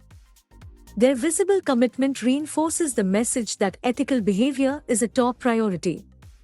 11. Culture of ethics. Lockheed Martin's comprehensive training program is part of a broader culture of ethics within the organization. Employees are encouraged to ask questions, seek guidance, and report concerns without fear of retaliation. Lockheed Martin's commitment to ethical conduct and anti-bribery efforts is exemplified by its comprehensive training program. By customizing training content, making it mandatory for all employees, and continually improving the program, the company ensures that its workforce is well-informed, aligned with the anti-bribery policy, and capable of making ethical decisions in the face of bribery risks. This proactive approach not only safeguards the company's reputation but also promotes a culture of integrity and compliance throughout the organization. Congratulations! You have completed Lesson 11. Lesson 12 delves into the allocation of resources for anti-bribery initiatives, a crucial component of ISO 37001 compliance. Effective resource allocation ensures that your anti-bribery management system has the necessary support to function effectively. We will examine real-world examples of organizations that allocated resources strategically to combat bribery. For instance, we will explore how Siemens invested in an extensive compliance program after its bribery scandal, emphasizing the importance of resource allocation in recovery. You will learn how to 1. Identify resource needs. Determine the resources required for anti-bribery initiatives, including personnel, technology, and budget. 2. Resource allocation strategies. Develop strategies for allocating resources efficiently and effectively, prioritizing high-risk areas. 3. Budgeting and financial controls. Implement financial controls to prevent misuse of resources and maintain transparency. 4. Measuring resource effectiveness. Establish key performance indicators, KPIs, to measure the impact of resource allocation on anti-bribery efforts. By the end of this lesson, You will have the skills to allocate resources strategically, ensuring that your anti-bribery management system operates effectively and efficiently. Effectively allocating resources for anti-bribery initiatives is crucial for an organization's success in preventing corruption and unethical behavior. Here is a comprehensive guide on how to allocate resources efficiently and effectively. 1. Identify resource needs. A. Personnel. Determine the size and expertise of the team needed to support anti-bribery efforts. This may include compliance officers, auditors, legal counsel, and training specialists. Consider hiring or training employees with specialized knowledge in anti-bribery and compliance. B. Technology. Identify the technology tools and systems required for monitoring, reporting, and managing anti-bribery activities. Assess the need for data analytics and monitoring software to detect potential red flags. C. Budget. Estimate the financial resources required for anti-bribery initiatives, including training, audits, investigations, and legal support. Consider external consulting services or third-party assessments as part of the budget. D. Training and awareness programs. Allocate resources for developing and delivering anti-bribery training programs, including content creation, training materials, and training platforms. 2. Resource allocation strategies. A. Risk-based approach. Prioritize resource allocation based on the organization's risk assessment. Allocate more resources to high-risk areas, such as regions with a history of bribery or departments involved in high-value transactions. B. Proactive measures. Invest resources in proactive measures such as due diligence on third-party relationships, regular risk assessments, and continuous monitoring. Consider allocating resources to compliance officers or teams responsible for conducting internal investigations. C. Internal reporting mechanisms. Allocate resources to establish and maintain effective internal reporting mechanisms, such as whistleblower hotlines or confidential reporting channels. Ensure that these mechanisms are easily accessible and well publicized within the organization. D. Training and education.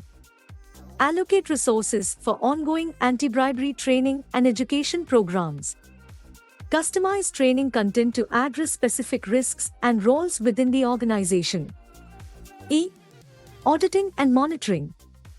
Allocate resources for regular internal audits and monitoring activities to assess compliance with anti-bribery policies and procedures. Invest in data analytics tools to enhance monitoring capabilities. 3. Budgeting and financial controls. A. Financial oversight. Implement robust financial controls to prevent the misuse of resources allocated for anti-bribery initiatives. Maintain a separate budget specifically designated for anti-bribery efforts. B. Transparency. Ensure transparency in budgeting and resource allocation by providing detailed financial reports to senior management and relevant stakeholders. Regularly review budget allocations to make adjustments based on evolving risks. C. Cost-benefit analysis. Conduct cost-benefit analysis to assess the effectiveness of resource allocation. Evaluate whether the allocated resources are delivering the intended results in preventing bribery and corruption. 4. Measuring resource effectiveness. A. Key performance indicators, KPIs. Define KPIs to measure the impact of resource allocation on anti-bribery efforts. KPIs may include the number of reported incidents, the percentage of employees trained, and the time taken to investigate and resolve cases. Continuously assess and adjust KPIs to align with changing priorities and objectives. B. Benchmarking. Compare the organization's resource allocation and anti-bribery outcomes with industry benchmarks and best practices. Use benchmarking data to identify areas where resource allocation may need adjustment. C. Feedback loops. Establish feedback loops with key stakeholders, including employees, compliance teams, and external auditors, to gather insights on the effectiveness of resource allocation. Adapt resource allocation strategies based on feedback and lessons learned. Efficient and effective resource allocation is essential for building a robust anti-bribery program. By identifying resource needs, prioritizing high-risk areas, implementing financial controls, and continuously measuring resource effectiveness, organizations can strengthen their anti-bribery initiatives and reduce the risks associated with corruption and unethical behavior. Siemens, a global technology company, faced one of the most significant corporate bribery scandals in history in the mid-2000s. The scandal led to substantial legal consequences and damaged the company's reputation. In response, Siemens embarked on a comprehensive recovery journey that involved a significant investment in a robust compliance program, highlighting the critical importance of resource allocation in restoring trust and integrity. 1. Recognizing the need for recovery. Siemens acknowledged the severity of its bribery scandal and understood that recovery required a multifaceted approach. Central to this approach was a commitment to anti-bribery and compliance efforts that went beyond mere legal compliance. 2. Resource identification. Siemens recognized that recovering from a bribery scandal would demand substantial resources. The company identified various resource needs, including A. Personnel. Hiring and training compliance officers and experts to oversee anti-bribery efforts. Establishing dedicated teams for investigations and audits. B. Technology. Investing in advanced compliance software and data analytics tools to monitor and detect irregularities. Developing whistleblower reporting systems and case management solutions. C. Training and education. Designing comprehensive training programs for employees and executives on anti-bribery policies, regulations, and ethical conduct.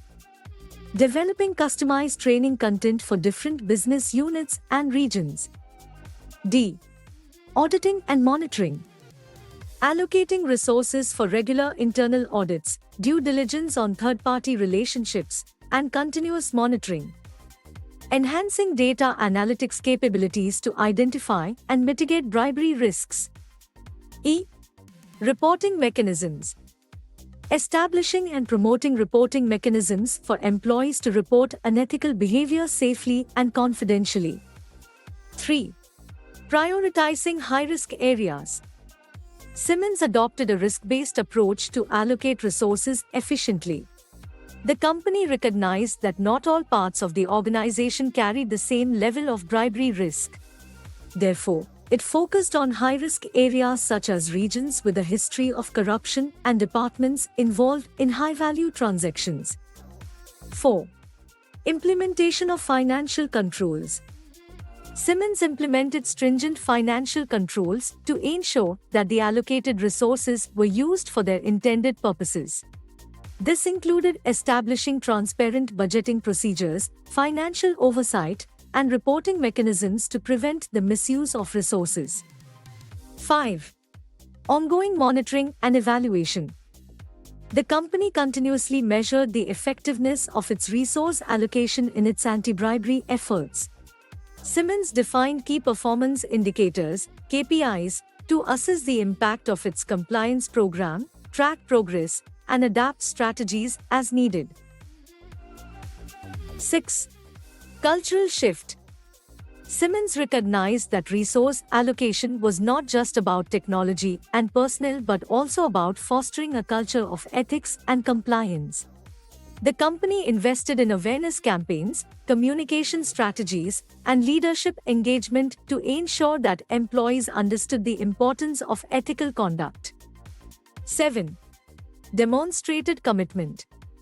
Siemens leadership demonstrated a visible commitment to the compliance program.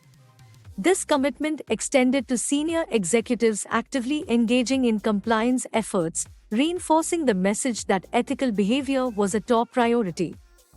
8. Regulatory cooperation. Siemens collaborated with regulatory authorities, providing them with insights and information to resolve legal issues and demonstrate its commitment to compliance. 9. Long-term investment. Siemens understood that resource allocation was not a short-term fix but a long-term investment. The company committed to continually adapting and improving its anti-bribery efforts as bribery risks evolved and regulations changed. Siemens' extensive compliance program and the strategic allocation of resources played a pivotal role in its recovery from the bribery scandal.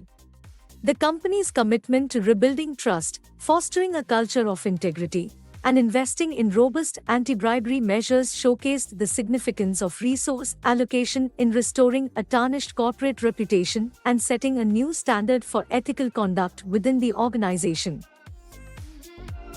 Congratulations! You have completed Lesson 12. In Lesson 13, we explore the importance of enhancing competence and fostering awareness within your organization regarding bribery risks and the anti-bribery policy. Real-world examples will be used to illustrate how organizations have successfully enhanced competence and awareness. For instance, we will discuss how the pharmaceutical company GlaxoSmithKline conducted extensive training programs to educate employees about bribery risks and compliance. You will learn how to 1. Competence development. Develop training programs that enhance the competence of employees, ensuring they understand anti-bribery measures and their role in compliance. 2. Awareness campaigns. Create awareness campaigns that keep bribery risks at the forefront of employees' minds and encourage reporting of potential violations. 3. Whistleblowing mechanisms. Establish effective mechanisms for employees to report bribery concerns or violations safely and confidentially. 4. Monitoring and evaluation. Continuously monitor competence development and awareness levels within the organization to identify areas for improvement. By the end of this lesson, you will possess the knowledge and tools needed to enhance competence and awareness within your organization, reinforcing your anti-bribery culture. Fostering competence and awareness within an organization regarding bribery risks and the anti-bribery policy is essential to building a culture of ethics and compliance. Here are key strategies to achieve this. 1. Competence development. A. Customized training. Develop training programs tailored to different employee roles and levels within the organization. This ensures that training content is relevant to specific job functions. Provide specialized training for employees in high-risk roles, such as those involved in procurement, finance, or international business. B. Legal and regulatory understanding. Ensure that training programs cover the legal and regulatory aspects of anti-bribery measures, including relevant international laws such as the Foreign Corrupt Practices Act, FCPA, and the UK Bribery Act. Incorporate case studies and real-world examples to illustrate the consequences of bribery. C. Ongoing education. Offer periodic refresher courses to reinforce anti-bribery concepts and keep employees informed about evolving risks and regulations. Encourage employees to stay updated through continuous learning opportunities. D. Role-specific training. Provide training that addresses the specific responsibilities and risks associated with each employee's role. For instance, sales teams may need different training than those in procurement. 2. Awareness campaigns. A. Regular messaging. Create awareness campaigns that maintain a continuous presence within the organization. Use a variety of communication channels, such as emails, posters, newsletters, and company meetings. Periodically remind employees of the importance of ethical conduct and the organization's commitment to anti-bribery measures. B. Red flags and reporting. Educate employees about common bribery red flags and encourage them to report any suspicious activities promptly. Share success stories of how employees' reports led to the prevention or detection of bribery incidents. C. Leadership engagement. Involve senior leadership in awareness campaigns to demonstrate their commitment to ethical behavior and anti-bribery efforts. Leaders should set an example by adhering to policies and openly discussing the importance of compliance. 3. Whistleblowing mechanisms. A.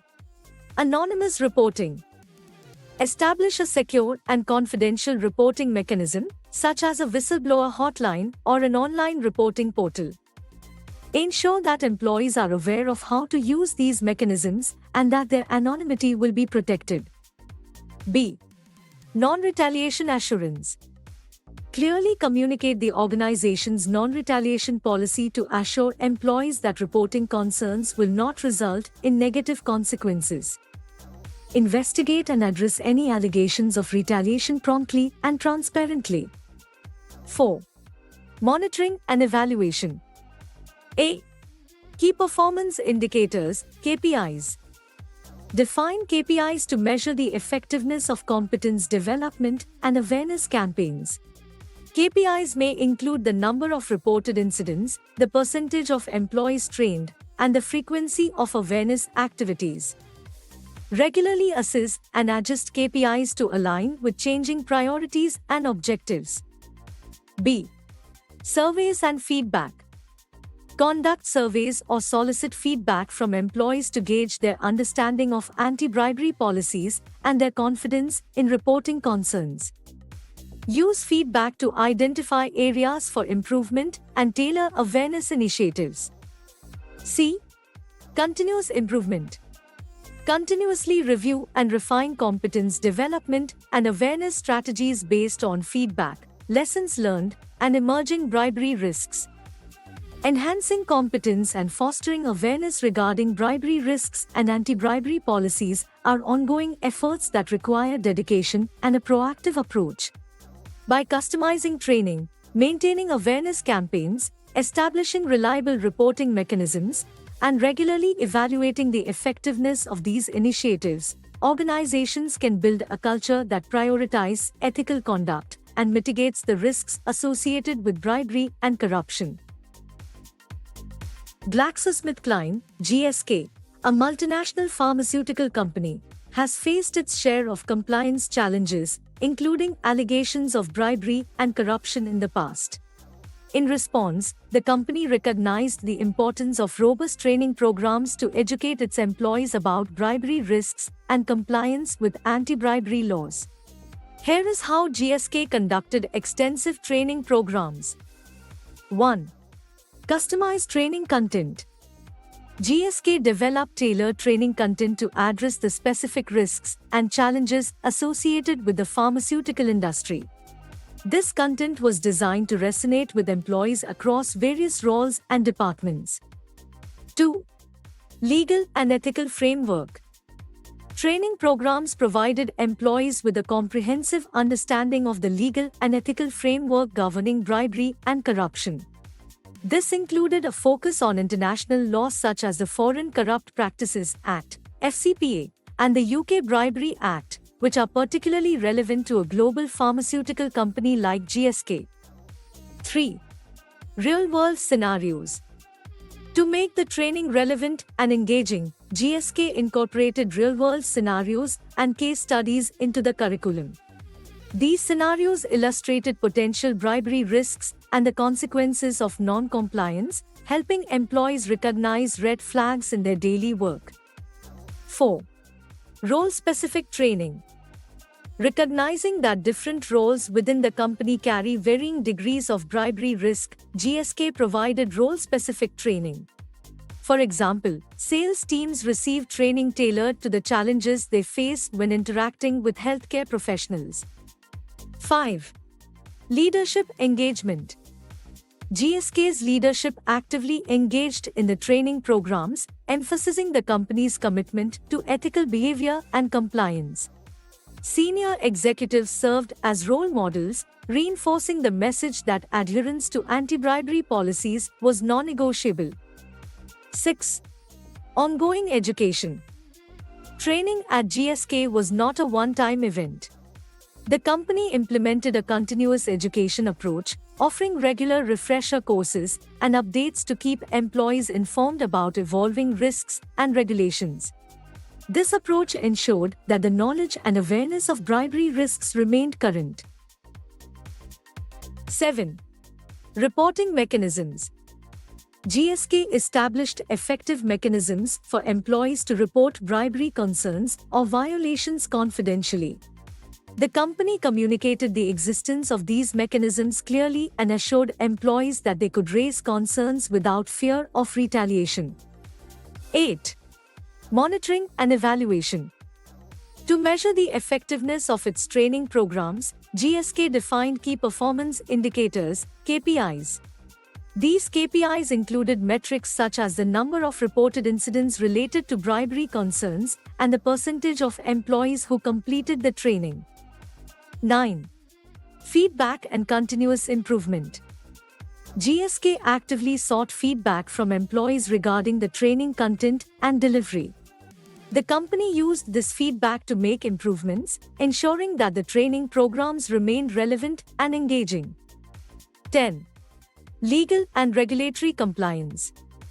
GSK's training programs were aligned with legal and regulatory requirements, reflecting the company's commitment to compliance not only with anti-bribery laws but also with broader industry regulations. By conducting extensive training programs that were tailored, engaging, and continuously updated, GSK aimed to educate its employees about bribery risks and compliance with anti-bribery laws.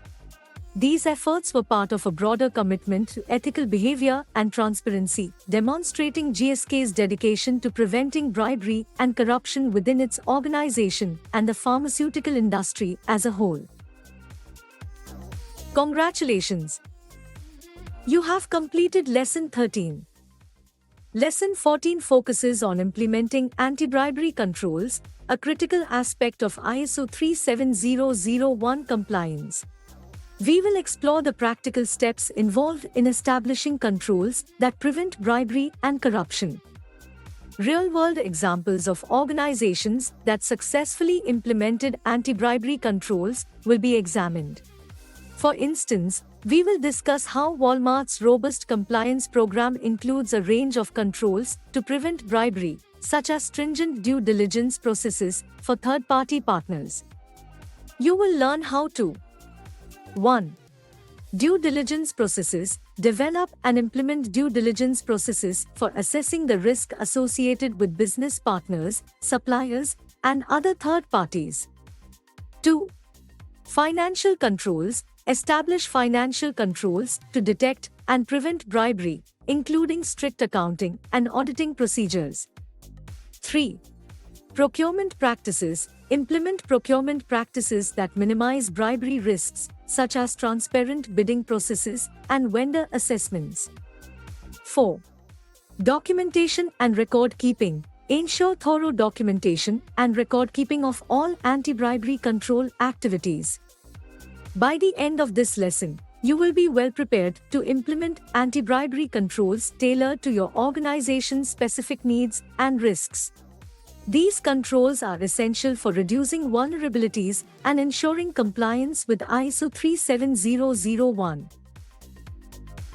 Preventing bribery and corruption within an organization requires the implementation of robust controls. Here are practical steps to establish such controls. 1. Due diligence processes. A. Risk assessment. Identify the types of third parties, such as business partners, suppliers, agents, and intermediaries, with whom your organization interacts. Assess the risk associated with each type of third party based on factors like location, industry, and past performance. B. Customize due diligence. Develop due diligence processes tailored to the risk level of each third party. High-risk entities should undergo more extensive due diligence. Consider conducting background checks, financial assessments, and integrity checks on third parties. C. Risk mitigation strategies. Establish risk mitigation strategies based on due diligence findings. This may include renegotiating contracts, adding specific anti-bribery clauses, or enhanced monitoring. 2. Financial controls. A. Accounting standards. Implement rigorous accounting standards and practices that ensure transparency and accountability in financial transactions. Ensure compliance with international accounting standards and regulations relevant to anti-bribery efforts. B. Auditing procedures. Conduct regular internal audits to detect irregularities and deviations from established financial controls. Use data analytics tools to identify anomalies or patterns indicative of potential bribery. C. Expense monitoring. Monitor and scrutinize expenses, especially those related to gifts, entertainment, and travel. Implement strict approval processes for expenditures that could be misused for bribery purposes. D. Whistleblower mechanism. Establish a confidential reporting mechanism for employees to report suspicious financial transactions or practices. Ensure that reports are thoroughly investigated and appropriate action is taken. 4. Documentation and record keeping. A. Clear documentation. Maintain clear and comprehensive documentation of all anti-bribery control activities, including due diligence reports, audit findings, and procurement records. Document any actions taken to address bribery concerns. B. Retention periods. Establish retention periods for all relevant records in accordance with legal requirements and industry standards. Ensure that records are readily accessible for audits or investigations. C. Data security. Implement secure data storage and management practices to protect sensitive anti-bribery documentation. Define access controls to restrict unauthorized personnel from accessing such records. D. Record disclosure. Develop a policy for disclosing relevant records to regulatory authorities or law enforcement agencies if required by law. E. Training and awareness. Train employees involved in record keeping on the importance of accurate and thorough documentation in anti-bribery efforts. Establishing these controls requires a coordinated effort across the organization, involving multiple departments, including legal, finance, procurement, and compliance. Regular training and awareness programs are essential to ensure that employees understand and adhere to these controls consistently. Moreover, monitoring and periodic reviews are vital to adapt and improve the controls in response to changing bribery risks and regulatory requirements. Walmart, one of the world's largest retail giants, has demonstrated a strong commitment to preventing bribery and corruption through its comprehensive compliance program. A key component of this program is the implementation of stringent due diligence processes for third-party partners, suppliers, and intermediaries. Here is how Walmart's compliance program works. 1. Risk assessment. Walmart conducts a thorough risk assessment to identify areas within its operations that may pose bribery and corruption risks. This assessment includes considering factors such as geographic locations, business partners, and industry-specific vulnerabilities. 2. Due diligence for third parties. Before engaging with third parties, including suppliers, agents, and intermediaries, Walmart performs due diligence to assess their integrity and compliance with anti-bribery standards. Due diligence includes reviewing potential partners' financial records, conducting background checks, and assessing their reputation in the industry. 3.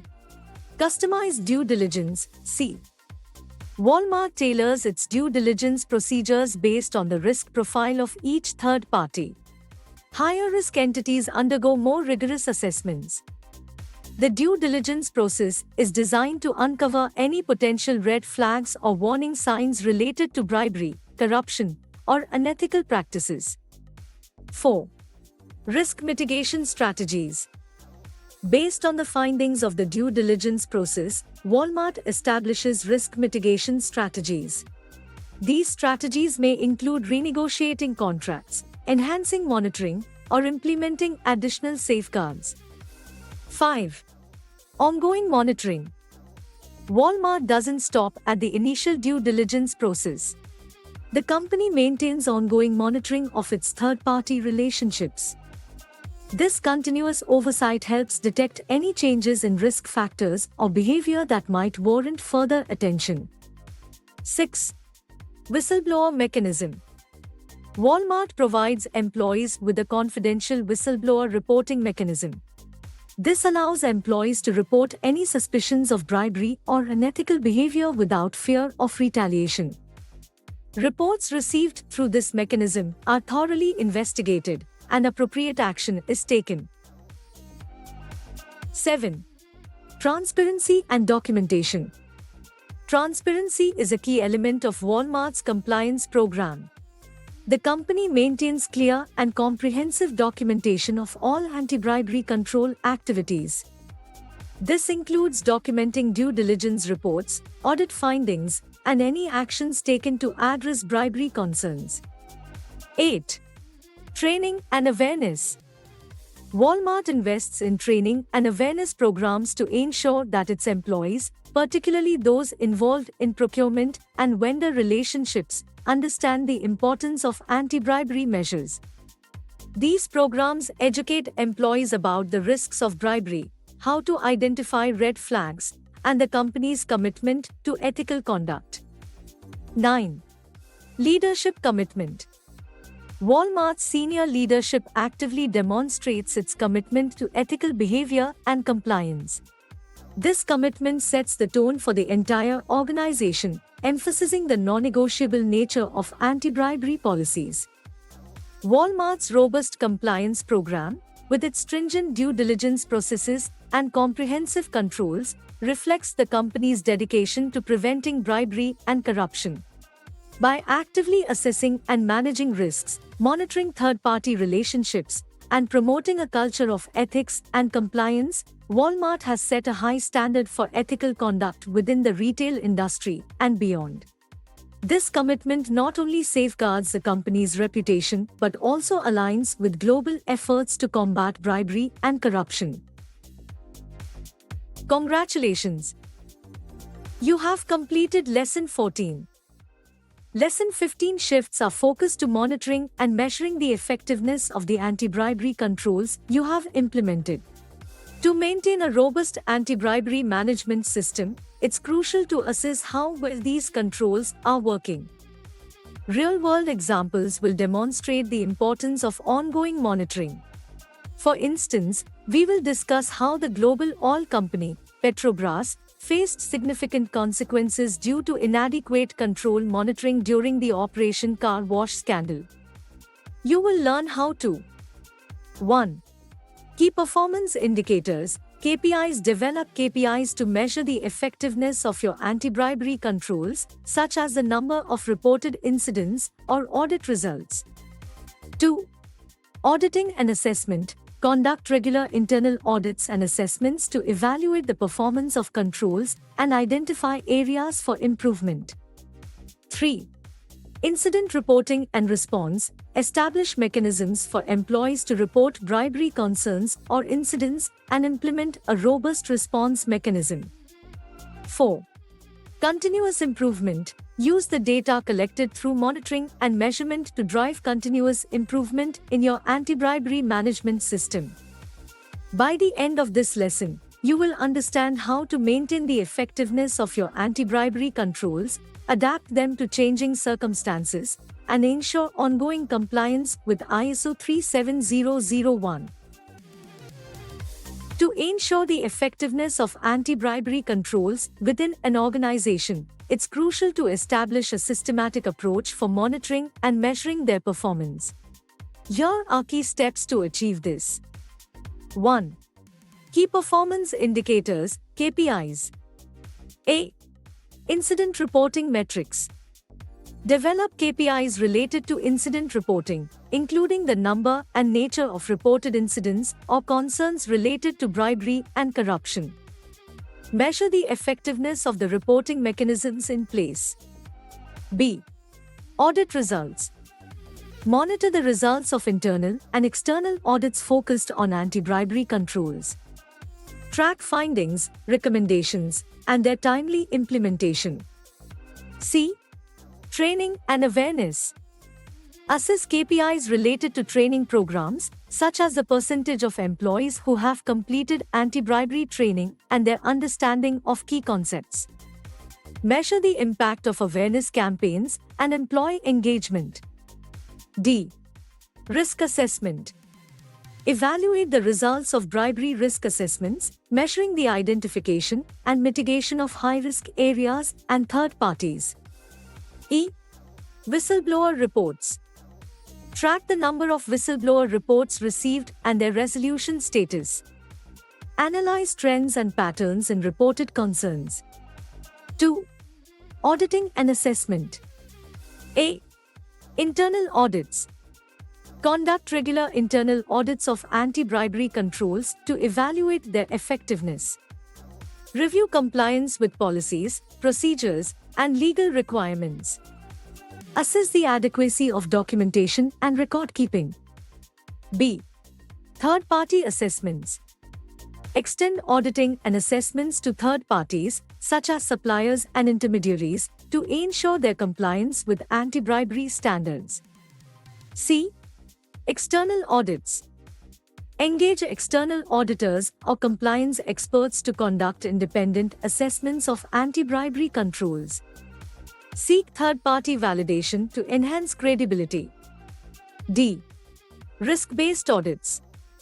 Prioritize audit areas based on the risk assessment, focusing resources where bribery risks are highest. 3. Incident reporting and response. A. Robust reporting mechanisms. Ensure that employees have clear and accessible channels to report bribery concerns or incidents confidentially. Establish a reporting culture that encourages employees to come forward without fear of retaliation. B. Timely response. Implement a responsive mechanism for addressing reported incidents promptly and effectively. Document the actions taken and outcomes of investigations. C. Escalation protocols. Define escalation protocols for addressing serious or complex bribery incidents involving senior management or legal counsel as necessary. 4. Continuous improvement. A. Data analysis.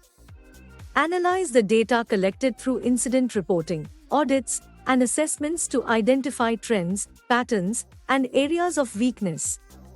Use this data to prioritize improvement efforts. B. Corrective and preventive actions. Develop corrective and preventive action plans to address identified weaknesses or deficiencies.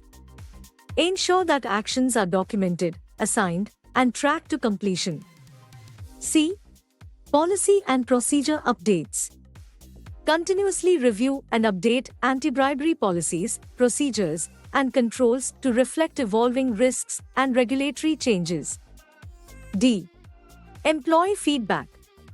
Solicit feedback from employees involved in anti-bribery efforts to gain insights into the practical effectiveness of controls.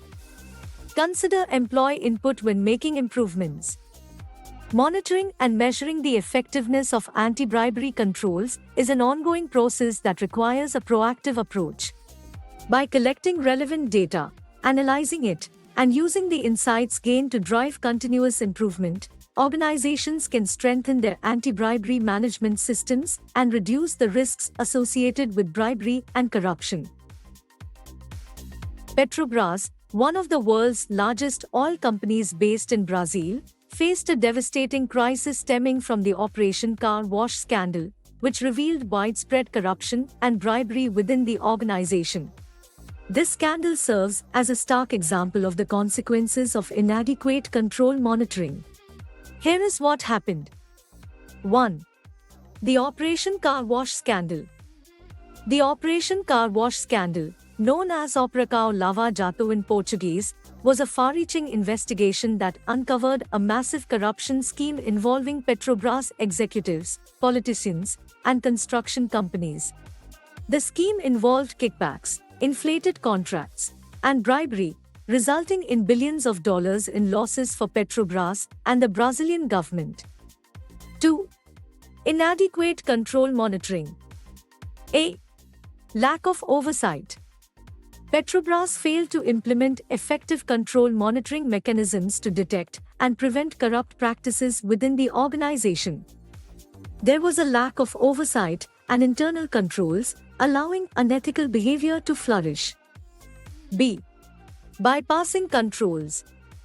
Employees and executives at Petrobras were able to bypass controls and manipulate procurement processes to facilitate bribery and corruption. Inadequate internal auditing and financial controls allowed these activities to go unnoticed for an extended period. C. Weak compliance culture.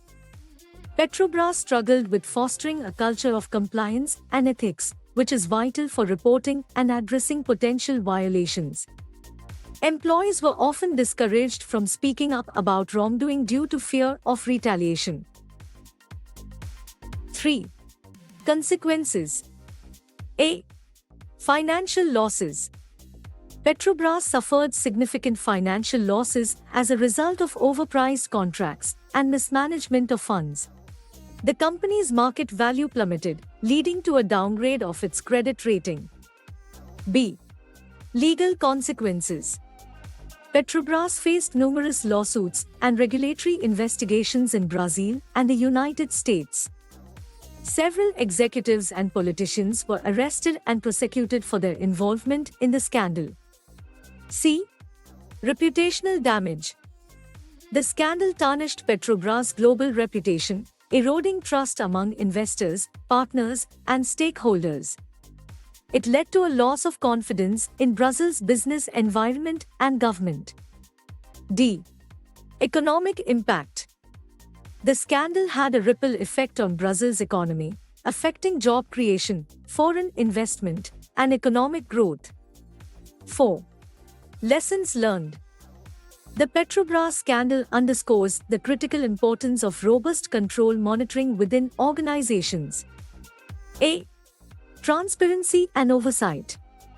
Organizations must establish transparent procurement processes and strong oversight to prevent corrupt practices. B. Whistleblower protection. Encouraging employees to report concerns without fear of retaliation is essential. Robust whistleblower protection mechanisms can facilitate this. C. Ethics and compliance culture. Fostering a culture of ethics and compliance from the top down is crucial for preventing corruption. D. Continuous monitoring. Regular audits, assessments, and continuous monitoring of controls are necessary to identify and rectify vulnerabilities. E. Regulatory compliance. Organizations operating in multiple jurisdictions must ensure compliance with anti-bribery laws and international regulations. The Petrobras scandal serves as a cautionary tale for organizations worldwide, emphasizing the need for vigilance in control monitoring and a steadfast commitment to ethical behavior and transparency to prevent bribery and corruption. It also highlights the significant and far-reaching consequences that can result from inadequately addressing such issues. Congratulations! You have completed Lesson 15. Lesson 16 focuses on the establishment of performance indicators, KPIs, as a critical component of ISO 37001 compliance. Performance indicators help you measure the effectiveness of your anti-bribery management system and track progress toward your objectives. We will examine real-world examples of organizations that successfully used KPIs to monitor their anti-bribery efforts. For instance, we will discuss how the technology giant, Microsoft implemented KPIs to evaluate the effectiveness of its compliance program. You will learn how to 1. Select relevant KPIs. Identify and select KPIs that align with your anti-bribery objectives and risk assessment findings. 2. Data collection and analysis. Establish processes for collecting and analyzing data related to your chosen KPIs. 3. Benchmarking. Compare your organization's performance against industry benchmarks or best practices. 4. Reporting and communication. Develop reports and communication mechanisms to share KPI results with stakeholders. By the end of this lesson, you will be equipped to establish and use KPIs effectively to assess and improve your organization's anti-bribery management system. Key performance indicators, KPIs, are a crucial component of ISO 37001 compliance, as they help organizations measure the effectiveness of their anti-bribery management systems and track progress toward their objectives. Here is how to establish KPIs as a critical component of ISO 37001 compliance. 1. Select relevant KPIs. A. Define anti-bribery objectives. Start by defining clear and specific anti-bribery objectives that align with your organization's overall goals and values. Ensure that these objectives are measurable and relevant to your business context. B. Conduct risk assessment. Conduct a thorough bribery risk assessment to identify areas of vulnerability within your organization. Use the risk assessment findings to inform the selection of relevant KPIs. For example, if third-party due diligence is a high-risk area, a KPI could focus on the percentage of high-risk third parties undergoing enhanced due diligence. C. Involve key stakeholders. Collaborate with key stakeholders, including senior management, compliance officers, and legal experts, to determine which KPIs are most relevant and meaningful for your organization. 2. Data collection and analysis. A. Data sources. Identify the sources of data needed to measure the selected KPIs. This may include internal records, incident reports, audit findings, and employee surveys. B. Data collection processes.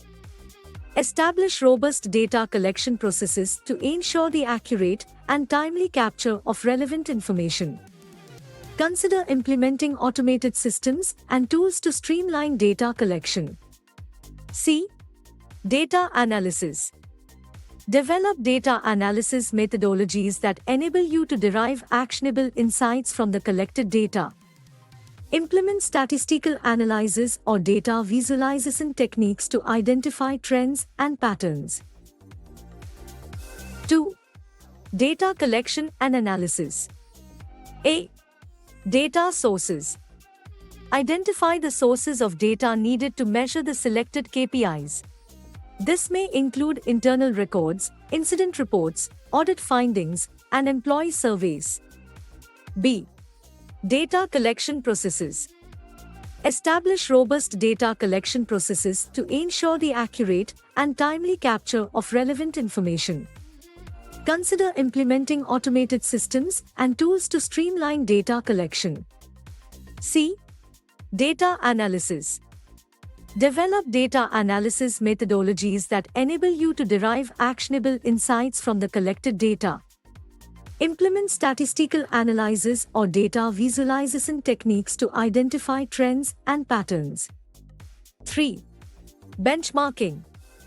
A. Industry benchmarks. Research industry-specific benchmarks or best practices related to anti-bribery efforts. Compare your organization's performance against these benchmarks to gauge your relative performance. B. Internal benchmarking. Establish internal benchmarks by comparing KPI results over time to measure progress and improvement. Use historical data to identify areas where your organization has made strides and where additional effort may be required.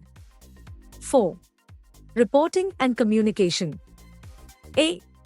Develop reporting protocols. Design standardized reporting formats for each KPI to ensure consistency and clarity. Specify the frequency of reporting, example, monthly, quarterly, and responsible parties for generating reports. B. Stakeholder communication. Communicate KPI results to key stakeholders, including senior management, employees, and external partners, as appropriate. Highlight achievements and areas needing attention, and discuss action plans for improvement. C. Continuous improvement. Use KPI results to drive continuous improvement efforts within your anti-bribery management system. Encourage feedback from stakeholders to refine and adapt KPIs as necessary. Incorporating KPIs into your ISO 37001 compliance framework empowers your organization to systematically assess its anti-bribery efforts, identify areas for enhancement, and demonstrate commitment to anti-bribery objectives. By aligning KPIs with your risk assessment findings and regularly monitoring and communicating results, you can strengthen your anti-bribery management system and enhance overall compliance with ISO 37001 standards. Microsoft, one of the world's leading technology companies, has implemented key performance indicators, KPIs, to assess and enhance the effectiveness of its anti-bribery compliance program. The company's commitment to ethical conduct and compliance with anti-bribery standards is reflected in its proactive use of KPIs. Here is how Microsoft achieved this. 1. Defining anti-bribery objectives. Microsoft started by clearly defining its anti-bribery objectives. These objectives aligned with the company's overarching commitment to ethical business conduct and compliance with international anti-bribery standards. 2. Conducting a risk assessment. Microsoft conducted a comprehensive bribery risk assessment, identifying potential vulnerabilities within the organization. This assessment included factors such as geographic locations, third-party relationships, and industry-specific risks. 3. Selecting relevant KPIs. Based on the risk assessment findings, Microsoft selected KPIs that were highly relevant to its specific business context and anti-bribery objectives. These KPIs were designed to address the areas of greatest risk. 4. Data collection and analysis. The company established robust data collection processes to gather information related to the selected KPIs. This data included internal records, incident reports, third-party due diligence results, and compliance training completion rates. Microsoft employed advanced data analysis techniques, such as data mining and statistical analysis, to derive actionable insights from the collected data. This allowed the company to identify trends, anomalies, and areas requiring attention. 5. Benchmarking and industry best practices. Microsoft engaged in benchmarking exercises, comparing its KPI results with industry benchmarks and best practices related to anti-bribery compliance. The company sought to maintain alignment with evolving industry standards and continuously improve its anti-bribery program. 6. Reporting and communication.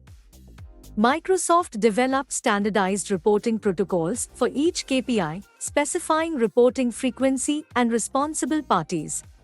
This ensured consistent and transparent reporting. The company communicated KPI results to key stakeholders, including senior management, compliance officers, and employees. It highlighted achievements, areas requiring improvement, and action plans for addressing deficiencies. 7. Continuous improvement. Microsoft utilized KPI results as a driving force for continuous improvement within its anti-bribery compliance program. The data helped identify areas where the program excelled and where enhancements were necessary. Feedback from stakeholders was actively encouraged, allowing the company to refine and adapt its KPIs and compliance initiatives. By effectively implementing KPIs within its anti-bribery compliance program, Microsoft demonstrated its commitment to ethical leadership and adherence to global anti-bribery initiatives. The company's systematic approach to measuring and assessing its anti-bribery efforts not only enhanced its compliance with anti-bribery standards, but also reinforced its reputation as a responsible and ethical technology giant. Congratulations! You have completed Lesson 16. In Lesson 17, we shift our focus to the essential practice of conducting internal audits. Regular audits are a cornerstone of ISO 37001 compliance, helping to identify areas for improvement and ensure ongoing effectiveness. Real-world examples of organizations that conducted successful internal audits will be explored. For instance, we will discuss how Transparency International, a global anti-corruption NGO, uses internal audits to maintain transparency and accountability within the organization. You will learn how to 1. Audit planning, plan and prepare for internal audits, including defining audit scope, objectives, and criteria. 2. Audit execution, conduct internal audits effectively, using a risk-based approach to identify areas of concern.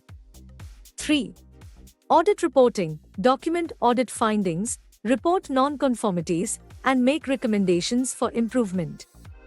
4. Follow-up and corrective actions, ensure that identified non-conformities are addressed through corrective and preventive actions. By the end of this lesson, you will have the knowledge and skills needed to plan, execute, and follow up on internal audits to assess your organization's anti-bribery management system's compliance and performance. Internal audits are a fundamental component of ISO 37001 Anti-Bribery Management System (ABMS) implementation, serving as a critical mechanism for assessing compliance and identifying areas for improvement. Here are the essential practices for conducting effective internal audits. 1. Audit planning. A. Define audit scope and objectives. Begin by clearly defining the scope of the internal audit. This includes specifying the departments, processes, and geographic locations that will be audited. Set specific audit objectives that align with ISO 37001 requirements and the organization's anti-bribery objectives. B. Establish audit criteria. Identify the criteria against which the audit will be conducted, including relevant ISO 37001 standards, legal requirements, and internal policies. Ensure that the audit criteria are well defined and understood by the audit team. C. Assemble competent audit team. Select auditors with the necessary knowledge and expertise in anti-bribery management systems. Provide auditors with appropriate training on ISO 37001 requirements and audit methodologies. 2. Audit execution. A. Conduct risk-based audits.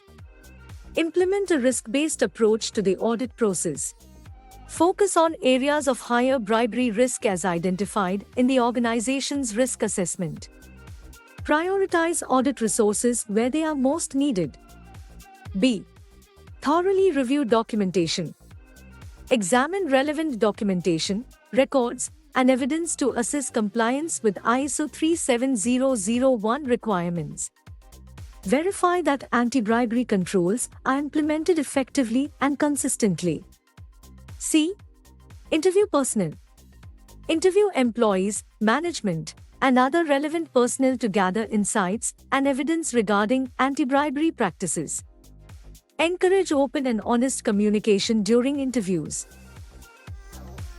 3. Audit reporting. A. Document findings. Document audit findings accurately and comprehensively. Clearly differentiate between conformities and non-conformities. Include evidence to support findings and conclusions. B. Report non-conformities. Identify and report non-conformities, instances of non-compliance with ISO 37001 requirements or other applicable criteria. Classify non-conformities based on their severity and potential impact. C. Make recommendations. Provide recommendations for improvement based on audit findings. These should be actionable and aimed at addressing non-conformities and enhancing the ABMS. 4. Follow-up and corrective actions. A. Timely follow-up. Ensure that audit findings, including non-conformities, are reviewed and addressed promptly by responsible individuals or departments. Establish a follow-up mechanism to track the progress of corrective and preventive actions, CAPAs. B. Verify effectiveness. Verify the effectiveness of corrective actions taken to address identified non-conformities. Conduct follow-up audits or reviews as needed to confirm that improvements have been made. C. Documentation and records. Maintain thorough documentation of corrective actions, including their implementation and verification. Keep records of all audit reports, findings, and follow-up actions for compliance and future reference. Effective internal audits in ISO 37001 ABMS play a pivotal role in ensuring ongoing compliance with anti-bribery standards, fostering a culture of continuous improvement, and mitigating bribery risks. By following these essential practices, organizations can strengthen their ABMS, enhance transparency, and demonstrate their commitment to preventing bribery and corruption. Transparency International (TI) is a renowned global non-governmental organization (NGO) dedicated to fighting corruption and promoting transparency and accountability worldwide. To uphold its mission and maintain credibility, TI employs internal audits as a crucial tool for accountability and transparency within the organization. Here is how TI utilizes internal audits. 1. Ensuring ethical practices. TI recognizes the importance of adhering to the highest ethical standards, both externally in its anti-corruption advocacy and internally in its organizational practices. Internal audits play a vital role in verifying that TI's operations and activities align with its values and principles. 2. Audit planning and objectives. A. Defining audit scope. TI's internal audit team defines the scope of audits, specifying the areas, departments, and processes to be assessed. This includes evaluating the effectiveness of anti-corruption programs and governance structures. B. Audit criteria. The audit criteria are established based on TI's internal policies, international best practices for NGOs, and relevant legal and regulatory requirements. 3. Conducting risk-based audits. A. Identifying vulnerabilities. TI conducts risk assessments to identify vulnerabilities within the organization. These assessments help prioritize audit focus areas where corruption risks may be higher. B. Evaluating controls. Auditors review TI's internal controls, policies, and procedures to assess their adequacy in preventing corruption and ensuring transparency. 4. Documenting audit findings. A. Thorough documentation. The internal audit team meticulously documents audit findings, including both conformities and non-conformities. Evidence supporting findings is recorded to substantiate the assessment. B. Reporting non-conformities. Non-conformities related to ethical practices, transparency, or accountability issues are reported clearly, along with their potential impact. 5. Reporting and recommendations. A. Transparency in reporting.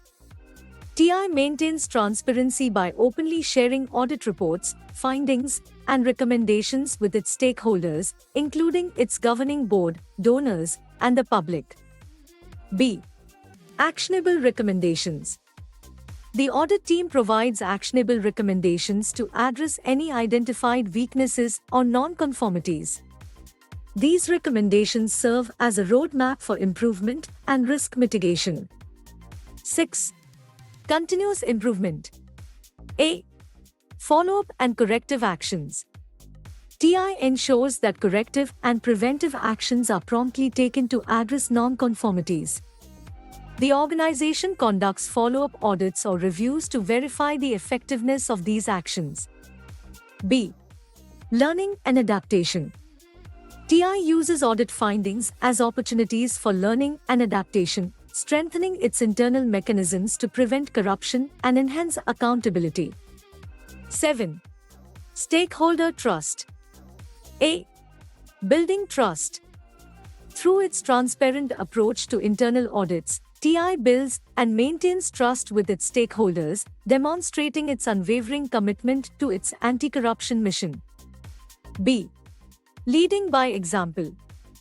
TI's use of internal audits not only ensures its own integrity but also sets an example for other organizations and governments, advocating for transparency and accountability globally.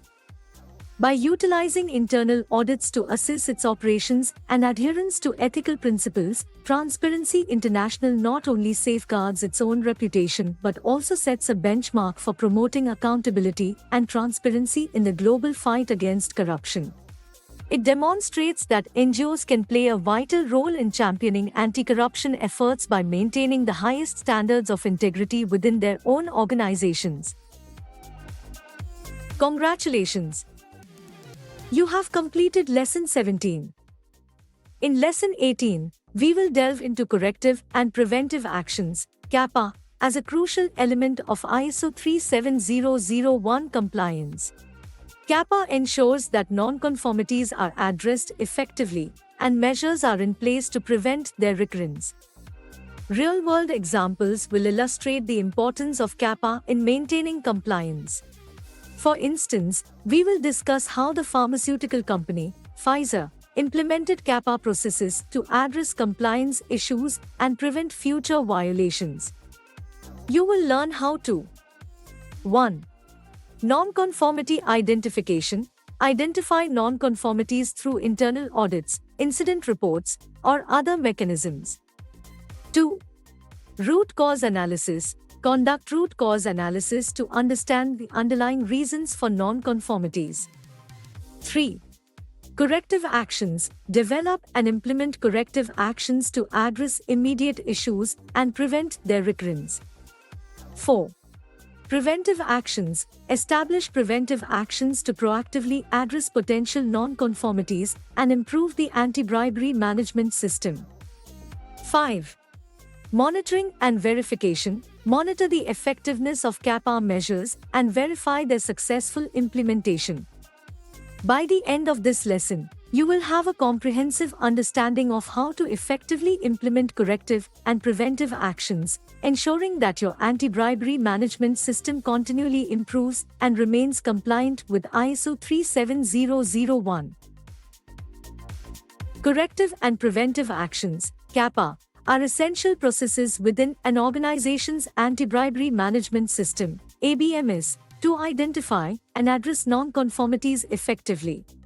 CAPA ensures that immediate issues are resolved, root causes are addressed, and measures are put in place to prevent recurrence. Here is how to implement CAPA. 1. Non-conformity identification. A. Internal audits. Internal audits, as discussed earlier, help identify non-conformities through systematic assessments of the ABMS. Auditors document and report instances where the organization's practices deviate from ISO 37001 requirements or internal policies. B. Incident reports. Incident reporting mechanisms allow employees and stakeholders to report suspected or actual non-conformities related to bribery or corruption. These reports can originate from various sources, including whistleblowers, internal investigations, or third-party complaints. 2. Root cause analysis. A. In-depth examination. Conduct a thorough root cause analysis to determine why non-conformities occurred. Investigate the underlying factors, such as process gaps, human error, inadequate training, or misaligned policies. B. Fishbone diagrams, 5 whys, or Ishikawa analysis. Employ tools like fishbone diagrams, the 5 whys technique, or Ishikawa analysis to delve deeper into the causes. These methodologies help identify the fundamental reasons behind non-conformities. 3. Corrective actions. A. Immediate response. Develop and implement corrective actions to address the non-conformity promptly. Corrective actions focus on rectifying the immediate issue to prevent it from causing further harm. B. Root cause resolution. Ensure that corrective actions also address the root cause identified during the analysis. This comprehensive approach minimizes the likelihood of the same non-conformity occurring again. 4. Preventive actions. A. Proactive measures. Establish preventive actions to proactively mitigate potential non-conformities. These actions involve identifying vulnerabilities and taking steps to prevent similar issues in the future. B. Continuous improvement. Implement improvements to the ABMS based on lessons learned from the non-conformity. Preventive actions should contribute to enhancing the system's overall effectiveness. 5. Monitoring and verification. A. Monitoring progress. Continuously monitor the progress and effectiveness of corrective and preventive actions. Track key performance indicators, KPIs, related to the non-conformity and the effectiveness of CAPA measures. B. Verification. Verify that the corrective and preventive actions have been successfully implemented and are producing the desired results. Use follow-up audits or assessments to confirm the effectiveness of CAPA measures. C. Documentation and records.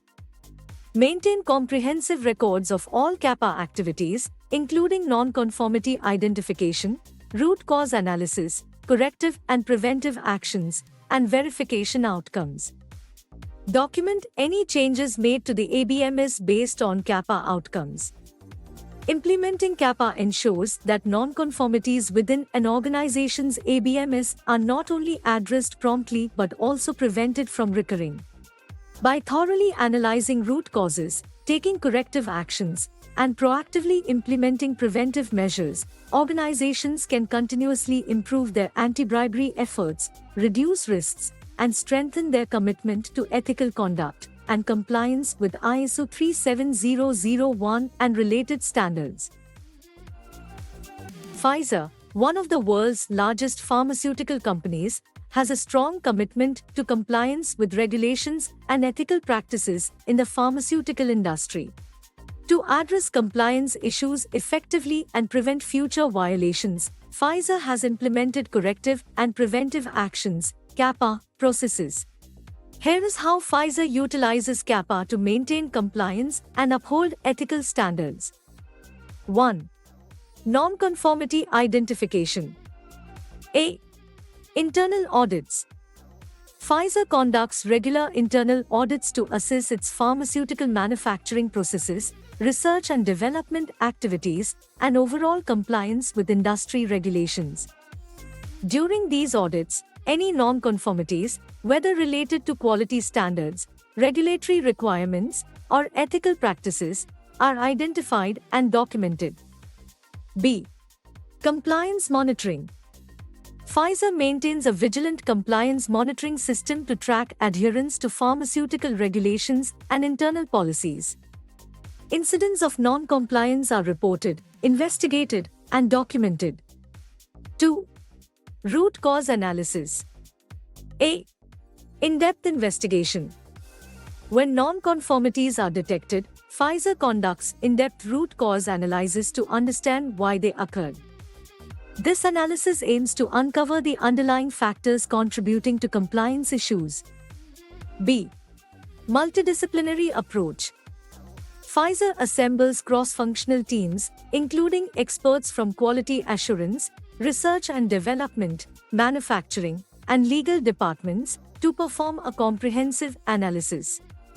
Tools like the 5 whys technique and Ishikawa diagrams are used to delve into the root causes. 3. Corrective actions. A. Immediate response. Pfizer takes immediate corrective actions to address the non-conformity. These actions are designed to rectify the specific issue quickly. B. Root cause resolution. Corrective actions are not limited to addressing the surface problem but also target the root causes identified during the analysis. This comprehensive approach minimizes the likelihood of recurrence. 4. Preventive actions. A. Proactive measures. Pfizer implements preventive actions to proactively mitigate potential non-conformities. These actions include process improvements, additional staff training, and policy enhancements. B. Continuous improvement. Pfizer is committed to continuous improvement.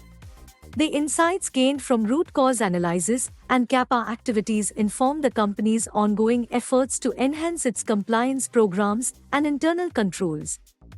5. Monitoring and verification. A. Continuous oversight. Pfizer maintains ongoing oversight of the progress and effectiveness of corrective and preventive actions.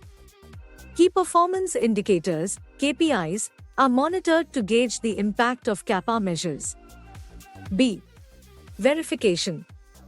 Pfizer verifies the successful implementation of corrective and preventive actions. Follow-up audits and assessments are conducted to confirm that CAPA measures have achieved the desired results. By implementing CAPA processes, Pfizer ensures that compliance issues are not merely addressed but also proactively prevented in its pharmaceutical operations. The company's commitment to ethical practices, transparency, and continuous improvement is reflected in its systematic approach to CAPA, which ultimately enhances its reputation as a responsible pharmaceutical industry leader. Pfizer sets an example for the pharmaceutical sector by demonstrating that CAPA processes are crucial for maintaining compliance, upholding ethical standards, and safeguarding public health. Congratulations! You have completed Lesson 18. Before we conclude, let's summarize the key takeaways. You have learned about the historical context and significance of ISO 37001, and you understand why this international standard is essential in the fight against bribery and corruption. You can confidently navigate the core concepts and terminology related to anti-bribery management, ensuring that you speak the language of compliance and ethics. You are well versed in the structure of the ISO 37001 standard, which serves as your roadmap to implementing an effective anti-bribery management system. You know how to assess the relevance of ISO 37001 for your organization and can articulate the benefits of compliance to key stakeholders. You understand the critical role of leadership commitment in anti-bribery efforts and have acquired strategies to ensure that leadership actively supports anti-bribery initiatives. You can identify and mitigate bribery risks specific to your organization and have the tools to develop a comprehensive risk assessment plan. You are capable of crafting an effective anti-bribery policy that aligns with your organization's values and objectives and can communicate and implement this policy across all levels of the organization. You know how to allocate resources strategically to support anti-bribery initiatives and have the skills to enhance competence and awareness within your organization.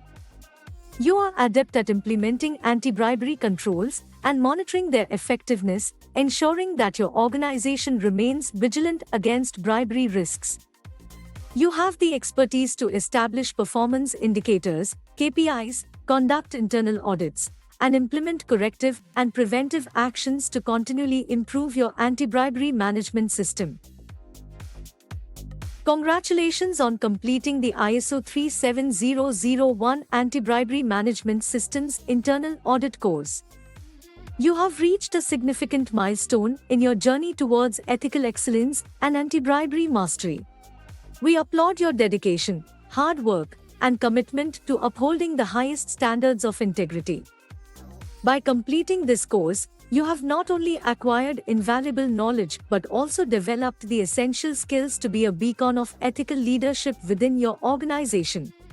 Your role as an internal auditor is crucial in safeguarding against bribery and corruption, and you are now well prepared for this responsibility. We hope this course has empowered you with insights, tools, and strategies that will have a lasting impact on your career and your organization. As you move forward, continue to champion ethical conduct, transparency, and compliance in all your endeavors. Once again, congratulations on your achievement. We look forward to seeing the positive impact you'll make in your organization and beyond. Keep striving for excellence in anti-bribery management, and together, we can build a brighter, more ethical future. Best wishes on your continued journey towards ethical leadership. Thank you for choosing CDG Training.